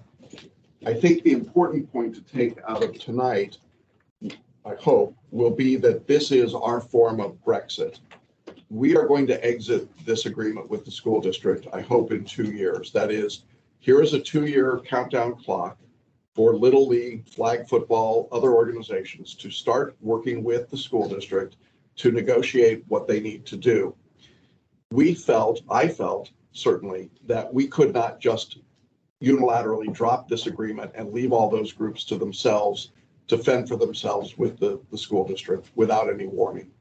But tonight is your 2-year warning for everyone, school district, all of these groups. We stand ready to help all of you, but this is not an ongoing CROA expense or responsibility. And I think as part of our legislative history tonight, it should be clear that our intention is to not renew this agreement when it expires in 2 years. Is that a safe statement, members of the board? Yes. Yeah, we also have an exit clause, right? We do. We have a 90-day exit in the contract. David, you had something? Yes, several things. I'm glad we're having this discussion. This is something that has been bubbling for quite a while. I would propose that the motion to ratify this contract be amended so that we actually put that 2-year out clause in there. So it's not, motion to ratify the KA contract as proposed with the understanding that this will not be renewed in 2 years. So some language like that. Let me just ask, Brian, would you accept that amendment? Sure. Bill seconded. Yes. Okay. All right. So David, the motion is now standing amended Okay. as you requested. Okay, so then a couple other questions that I would have is, we have the landscaping costs at $72,000 a year. I'm sorry, using Jim's words, the groundskeeper costs, which is really more substantive than landscaping. So in my read of the contract, and these are some questions I posed to the board and management, what is the ongoing cost in terms of staffing, and what might be the anticipated cost in terms of repairs that go beyond groundskeeping? So just so that we know what we're signing off on, knowing that we do have a 90-day out clause, that if things come in much higher than expected, or if the school is not following through on their own commitment to fix up their areas like tennis courts, and even just the outside appearance of the building, if they don't do their part, then we can exercise a 90-day out clause. But what is the ongoing annual costs anticipated for things outside of landscaping / groundskeeping? Let me turn that to Natalie or Lauren. Do you have an answer to that, or is that something you have to research? Sorry, I just came in the middle. The ongoing cost of the staffing. Repairs and staffing. For this K8 It doesn't space. impact our staffing. It's status quo for staffing. We barely do much.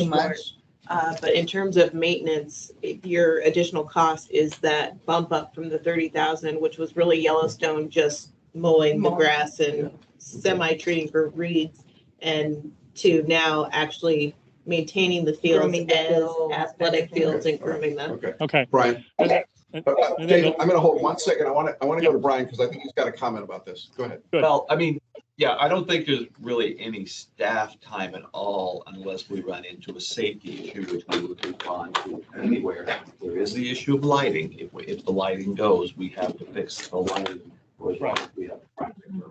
Okay. That's part of it. Now let me go back to David and finish up. One last thing is one thing I suggested, or two last things that I suggested. One is getting a good assessment of, like, a photo journal of what the state of affairs is now, because we're responsible for keeping it at least at that state. So just doing some good documentation of what we are inheriting. I know we're inheriting Yellowstone's work, and but then the other is some accounting over the next 2 years about actual usage. So if we have Little League, we have other groups using, what is the actual usage through the CROA staffing and systems? You know, just so that we know, over time over Lauren's the got a next 2 years. response to one of the things you just said.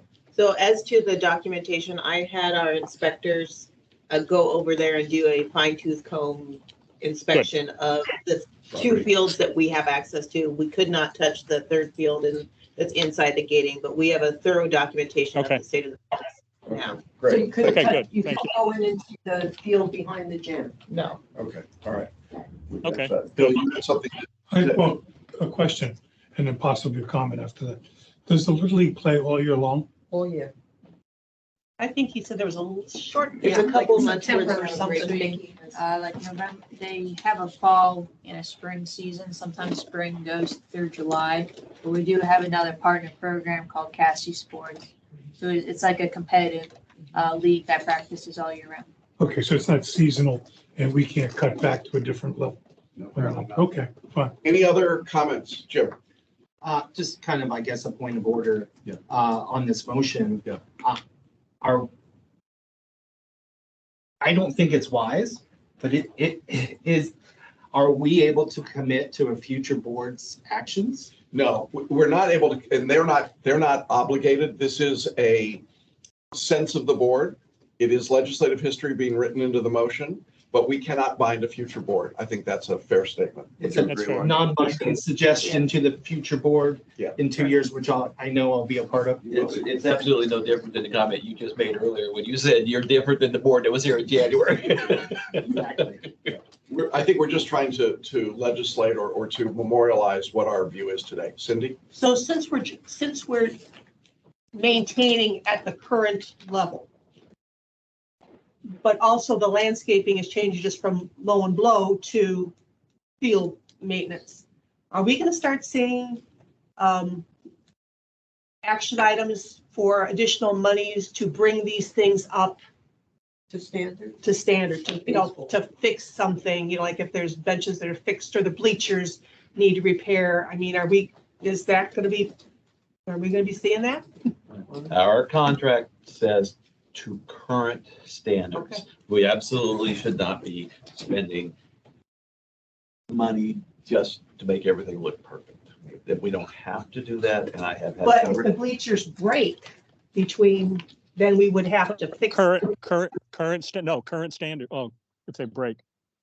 Mhm. Well, if they break, the Then we'd answer be obligated to is fix it. yes. Okay. But I've also spoken with Alec Ross, who's the president, and he has said they're going to look at fundraising activities and participate as part of the overall process. So In the interest of moving the meeting along, could we, Celia, you have a final comment? Yeah, to Please. be clear, we approved playground for Spring Park, Long Meadow, and now we're approving this for the children, a celebration. So we're not a board that is against the children of celebration. Okay, thank you. I appreciate that. All right, at this time, I'm going to ask for a roll call vote. I will also inform you that the school board apparently approved the contract at their meeting yesterday. So we're ratifying the contract at this point. David, how do you vote? Yes. Brian? Yes. Cindy? Yes. Bill? Yes. Celia? Yes. Jim? Yes. And I vote yes. Motion passes 7-0. All right. Item number 7 is a motion to deny a fee waiver request for an apartment association. As you will recall, there was an apartment association that did not pay its recreation dues. It turned out that the reason was because their closing agent did not transfer the checks properly. They have requested a fee waiver, and I would entertain a motion to deny the fee waiver request. I'll make a motion to deny it. Is there a second? Second. Discussion? Why are we denying it? We're denying, yeah, so it's a good question. The reason we're denying it is that if a homeowner didn't pay their dues and they said, well, my closing agent didn't do the job, we would still charge that homeowner and say to the homeowner, you go back to your closing agent and work it out. It is not an excuse that it didn't happen. And it took, I believe, 6 months. And we had to engage legal counsel, and we had to go through a lot of work on management's part as well. And I think it sets a really bad precedent to waive that fine. And it's also the second year in a row we've had this problem with that particular property. Right. So, Jack, yeah. Which is, Jack, if this is an individual, Bill, and I'll come to David. Go ahead, Bill, go ahead. if it's an individual owner, perhaps flexibility, but certainly a business, that's not an excuse. You're in the business, you know what you're doing, or at least you should. David? yeah, just a clarification. When we're talking about I'm sorry, I'm sorry, I'm on the wrong item. I was jumping to Okay. number 8. Yeah, we're not No, there yet. no comment. So just confusion, sorry. All right, at this time, I'm going to take a roll call vote again on this item. Jim, how do you vote? This is a motion to deny So their yes, it's request. deny, correct? The motion of yes vote is to deny the fee waiver request. Yes. Celia? Yeah. Bill? Yes. Cindy? Yes. Yes. David? Yes, And I'm a yes. Motion passes 7-0. We will direct our counsel in that regard. All right, now we come to David's motion number Yeah. 8, which is Yeah. to approve one resident fee waiver request. Do I have a motion to approve? yeah, I'll make that motion. Is there a second? Any discussion? All right, all those in favor, say aye. Aye. Opposed? Motion carries 7-0. All right, we have now come mercifully to the end of the action items, and we are now in discussion items. And I'm going to start with transition and management update. And I'm going to, first of all, let me just thank all the members of the staff who are here tonight. We appreciate all the work that you're putting in and the time that you're putting in. We know that these meetings are lengthy and they keep you from your homes, and why the hell doesn't he just stop talking and let us go on? So thank you all for being here. So Lauren, go ahead. All right, so I'm going to start with staffing. I'd like to announce that Stephanie Martez down there is now our new community standards manager. She was formerly our ARC coordinator, so we will be filling that position. That job has been posted. So that's our last management position that was open. So now we only have the ARC coordinator position open and a couple of part-time park and pool monitors.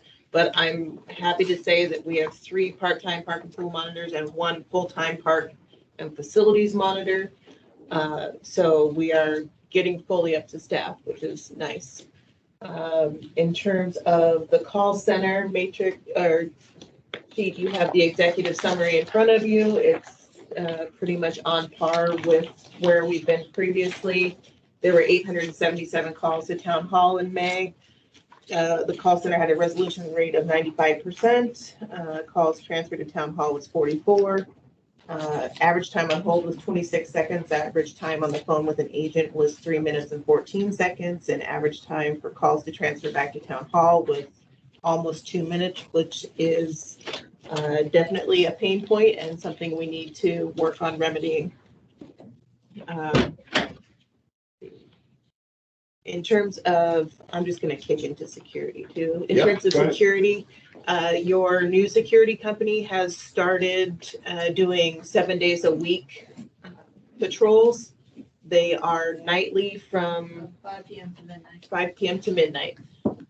So that will hopefully address some of the shenanigans that has been happening at our facilities in terms of the damage or vandalism that was done after the graduation recently. There was not a significant budget expenditure. It was a staff time and man hours expenditure. You had the entire maintenance team and most of the Parks and Rec team eating up a good 5 to 7 hours to clean up and repair the damage that was done to Lakeside, East Village, and Spring Park. Yeah. I know that there are a lot of comments and thoughts about the vandalism.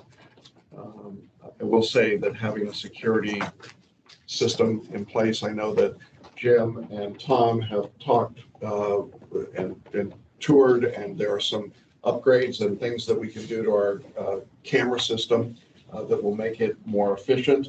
I think it's also worth pointing out that if we catch people vandalizing, we will prosecute them. That is our policy.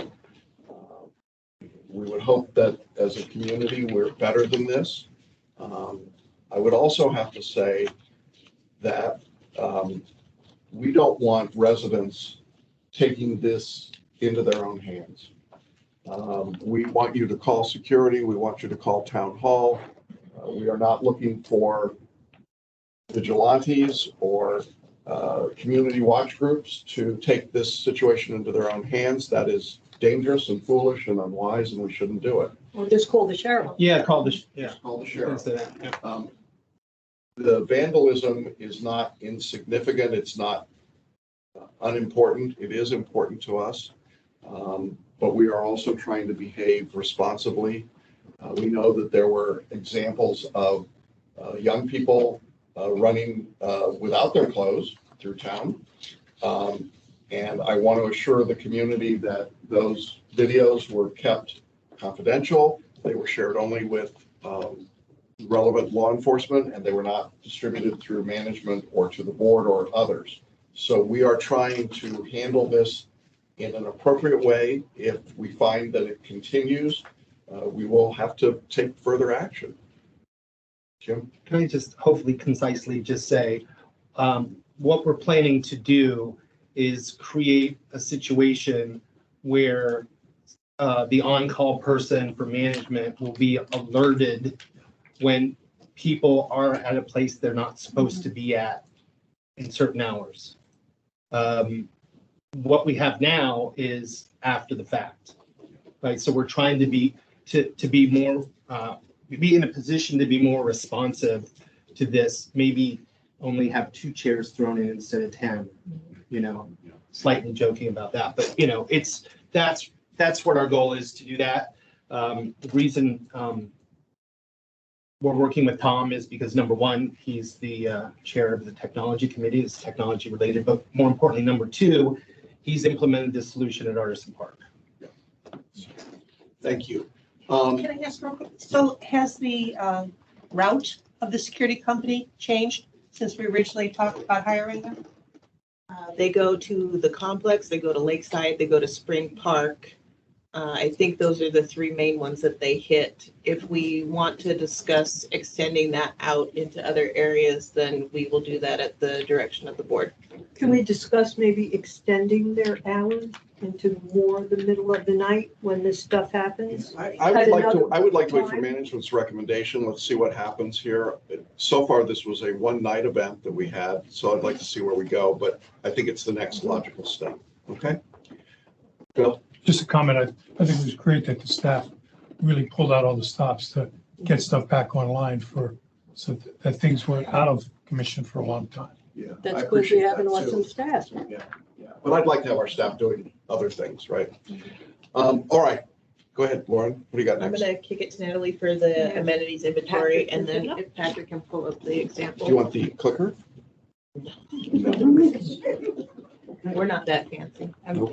No clickers. And let me just say, while Natalie's getting this ready, I want to thank Natalie and Brian and the entire team for the work that they're doing. I have talked to Grand Manor's corporate folks and asked them across their range of properties, are there any other communities that have taken on as many projects in as short a period of time as Celebration has? And when they stop laughing, they say absolutely not even close. So we know we're asking you to move fast and fix stuff, and you're doing that. So go ahead, Natalie. All right, guys. So I know that there is a concern in the community with overall holding expectations and accountability with our vendors. So whenever we're doing one of these main projects, for example, Founders Park that was just done, I've created an inspection sheet. It has the vendor, the date of the inspection, who is conducting the inspection, the project name, when it was approved by the board, and then what the scope of the project was on here. I'm going through literally walking in the parks and counting the plants that were planted to make sure that they are all being planted accordingly and what is on the scope of work is being done. And I'm signing and dating it, and I am 100% held accountable by inspecting these. If you want to go down, Patrick, a little bit. I'm also attaching what the scope of work and what the estimate is. So it corresponds with the inspection form. And then go ahead and go down. This is before pictures, before the project was completed. And then down again, and then that's going to be the after pictures. This is going to be done for every single one of these projects that we are approving. So yeah, that's what we're going to be doing there. And then the next slide. I'll also jump in and say this will be extended into projects that are done in the service areas. Yep. So the large painting and roofing Correct. projects, those will be inspected by not only Me, you, but Brian. and Rose. So that will get three As eyes. far as parks go, and holding our landscaping companies, you know, responsible for their maintenance, their weekly maintenance, their monthly maintenance. So we don't fall into the same position that we did with Davy Trees and with Yellowstone and all of that. Personally, myself, I'm gonna be going out and inspecting every single park and passive park monthly. I have created this spreadsheet here where it is per village. So if you see on the bottom tabs there, I have East Village, North Village, and then I have notes where I can attach pictures of deficiencies, notes of deficiencies, and this will be emailed to the landscaping company once the inspection is completed on that village. And then at the end of the month, I'll also be sending it to the board so they can review it. And basically holding them accountable. They have 3 business days to fix any deficiency unless it's something like we need to, you know, get board approval because the wind blew down a tree or something of that nature. But if I'm finding weed issues or dying plants or anything like dying sod, they have 3 days to rectify the issue. And Brian will also be assisting me with this as well. He'll be doing the same inspection sheet. So there's gonna be 2 of us, all parks, 2 sets of eyes on all parks. And I'm also gonna be doing this on service areas as well monthly with Rose. So this is kind of the direction that we're heading to have accountability. Let me just ask quickly, we hired New Leaf and Exquisite as new vendors in this first, 45 days Yep. or so. How are they doing? They are doing fantastic. Being thrown into the fire, they didn't have the equipment because Yellowstone pulled out early. They had to hire on a whole bunch of new staff, get equipment. Plus they're handling all these projects. They are doing a great job. What would you say, Brian? I agree. And I hope the community can see, I think you can, as you walk around, as you drive around, things are getting better. It is job number 1. We're doing it. So thank you to our vendors. Thank you to the staff that are working.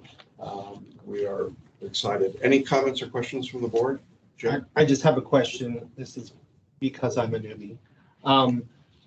So the CROA call log executive summary is included in the board packet that's available to all CROA members. Is that correct?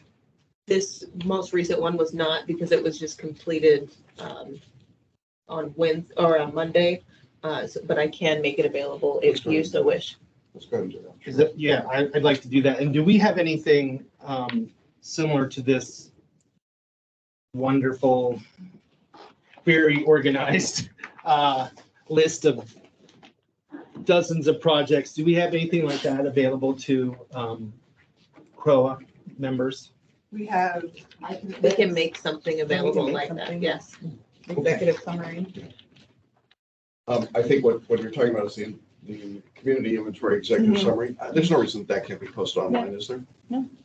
Okay. Thank you. All right. Any other comments? Thank you very much, Natalie, Brian, Rose, all of you for that work. All right, next on the agenda is covenants update.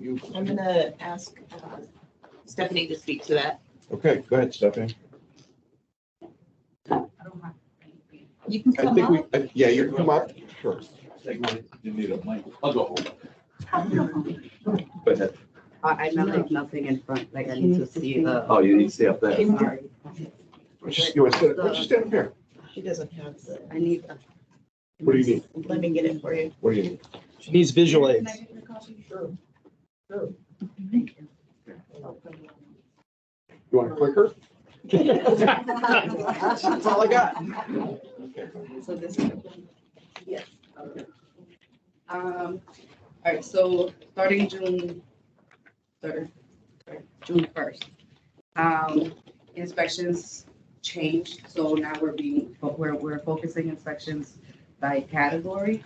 So every month, a new category will be the main focus of the inspection. So we're not going to look at landscape cleaning and repairs at the same time.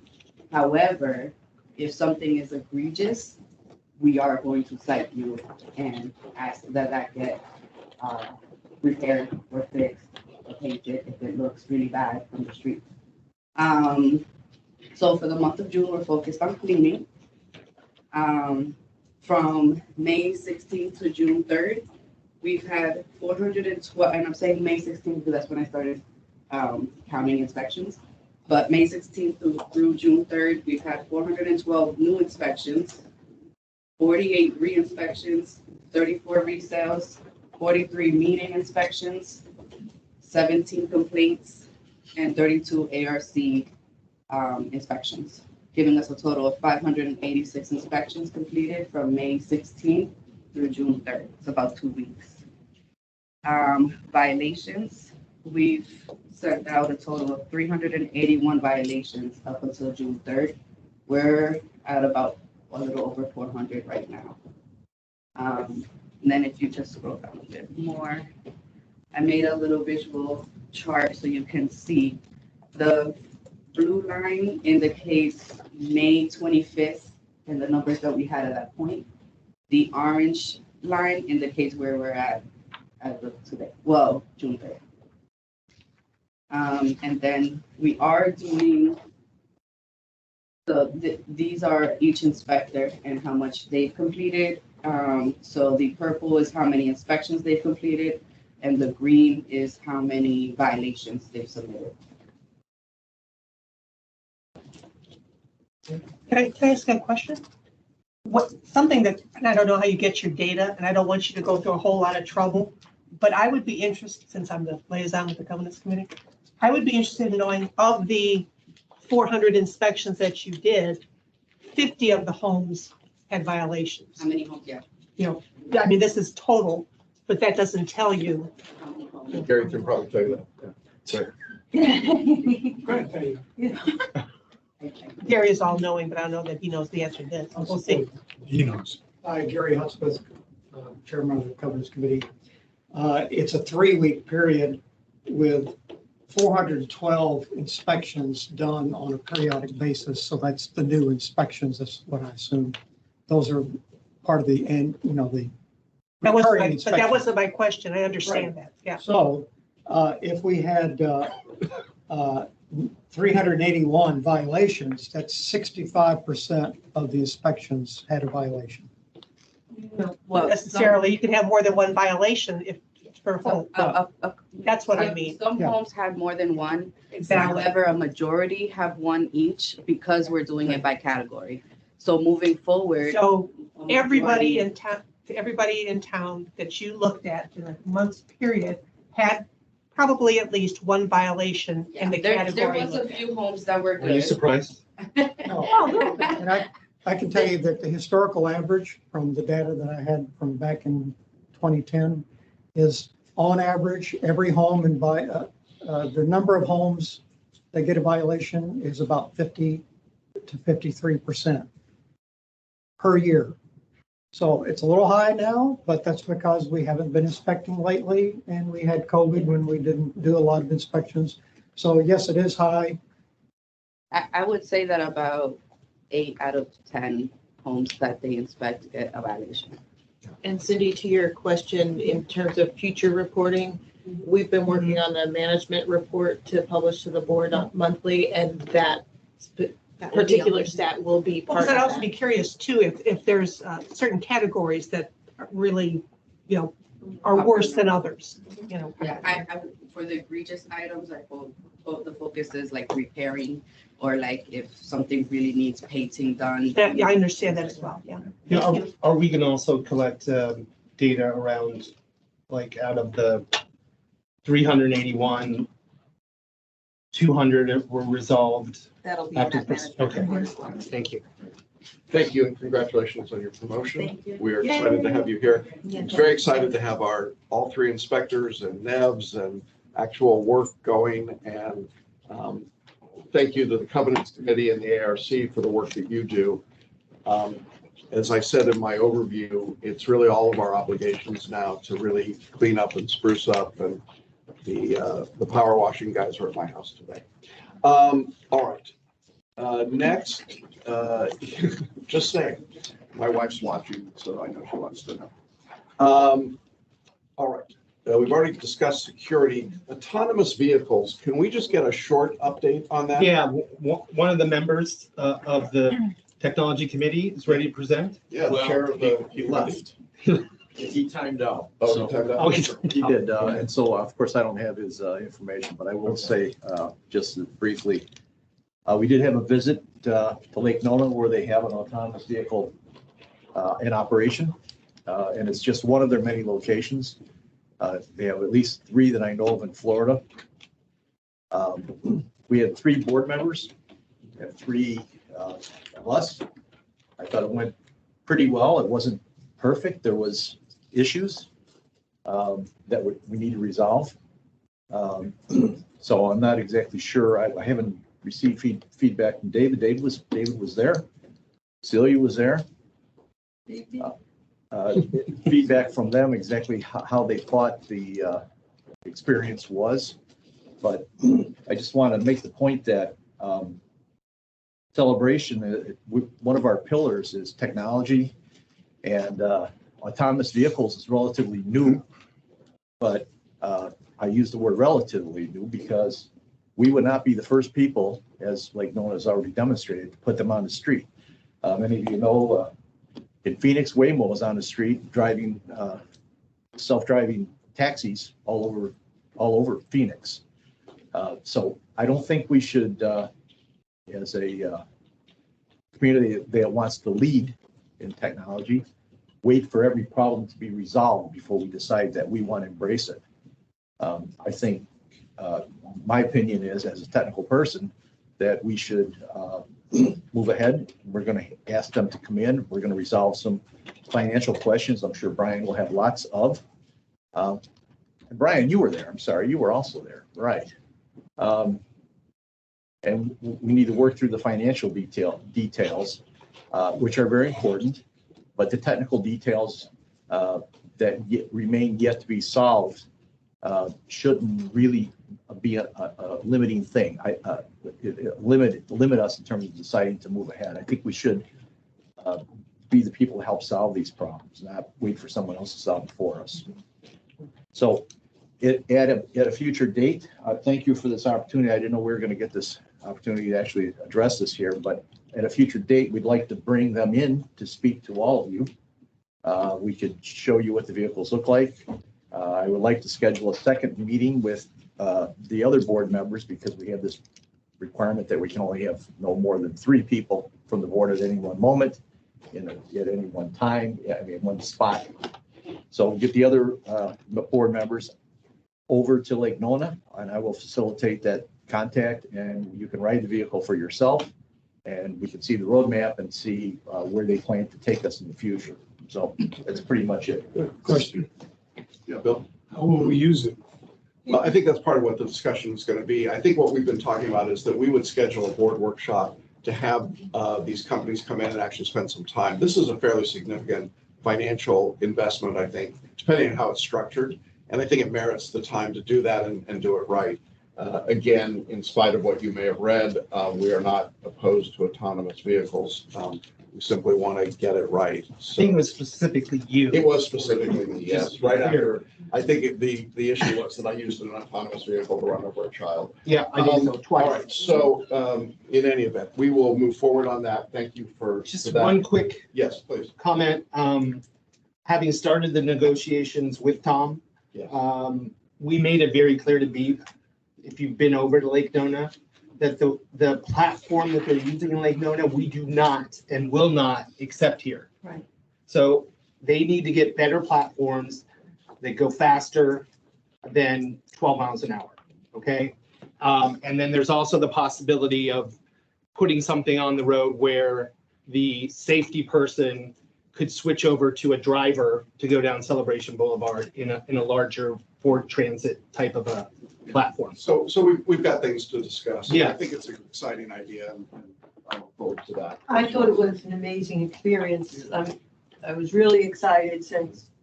And Kevin, I think your idea a couple of years ago may come to fruition one of these days. There you go. All right. Thank you very much. Next, we've already talked about Lot D, obviously. So let's, unless there's anything else to say about that, the drawings are continuing on. We will direct KPM Franklin. The last item under discussion was July 4th. Lauren, you want to, or Liz? I don't know, who wants to tell us about July 4th? I'll just say we finalized the light picnic fair that has been advertised, and we will be providing a hot dog food truck for residents at Lakeside. This was in part in aims to not compete with the restaurants downtown who will have their booths set up on that kind of main street right there. But we also wanted to provide something for residents that's somewhat special. Thank you very A much. surprise treat, right? And a surprise treat, yes. Yes, okay. All right, with that, thank you. We're now up to board comments. I know that I'm now 17 minutes late or over. I hope David will forgive me. Maybe not. Okay, good. So let's start with board comments. David, why don't we go ahead and start with you since you're out there in the twilight. Yes, it is twilight here in Tampa. No, good discussion. I know we disagreed on some things, and I think that's fine. I think we moved forward on a lot. So thank you for a good meeting. Okay, thank you. Brian? No comments. Cindy? I appreciate that we went beyond our normal time just so we could have a thorough discussion of especially croquet. And I hope that residents understand that we have the best intentions in what we're trying to do, because we do want to get it right. So, but it may take a few more extra steps, but at least this way, we got something to start with. No comments. Celia? I'll use this time. I just want to say thank you to Lauren and her team. There was an outreach on social media, and I know we don't follow social media, but they were looking for a home to place 80 law enforcement last Saturday. Who were working. For the special events, who were on the final the torch run. Special Olympics, right? Special Olympics, right. I didn't want to read the post, but I took a screenshot, sent it to Lauren. I says, this is, we have to do something. She said, no problem. Got her staff in, tropical storm and all, even though we didn't get it. And this is a cornerstone. This is community. And this was one of the questions that we asked during our interview with Grand Man is what they're all about with outreach, and you made it happen, Lauren. And I want to thank you and your team for making this happen. Roger. Thank you.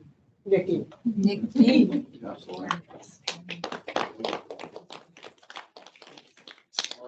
Jim?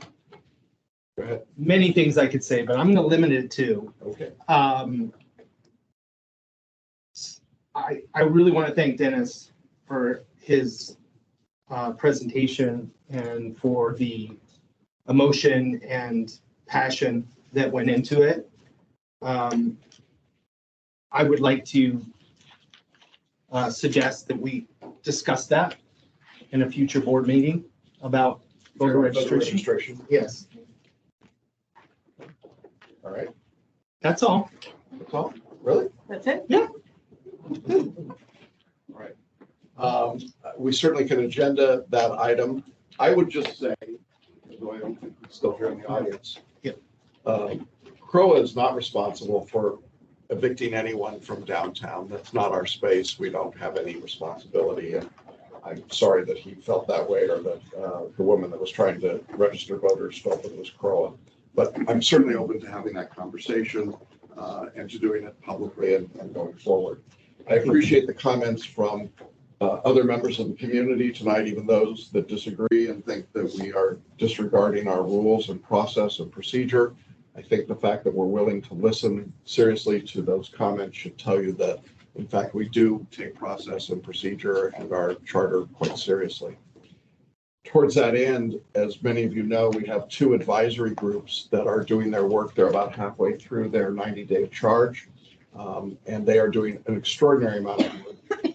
Paul Rashkin was a full 6 inches taller before he started this work. I suspect that's true for most people.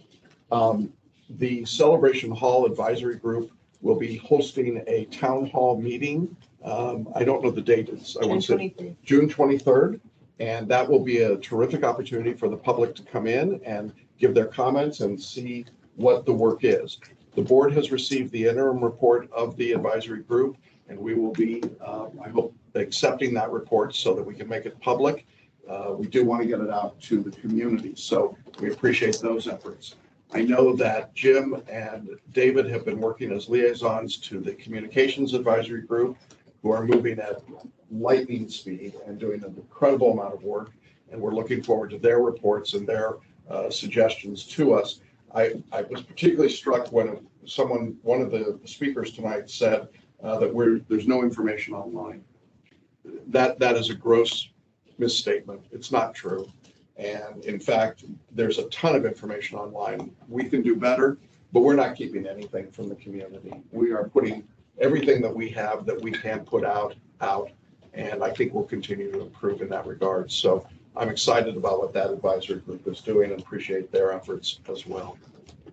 All right, with that, I would thank you all for being here tonight, and thank you for being online.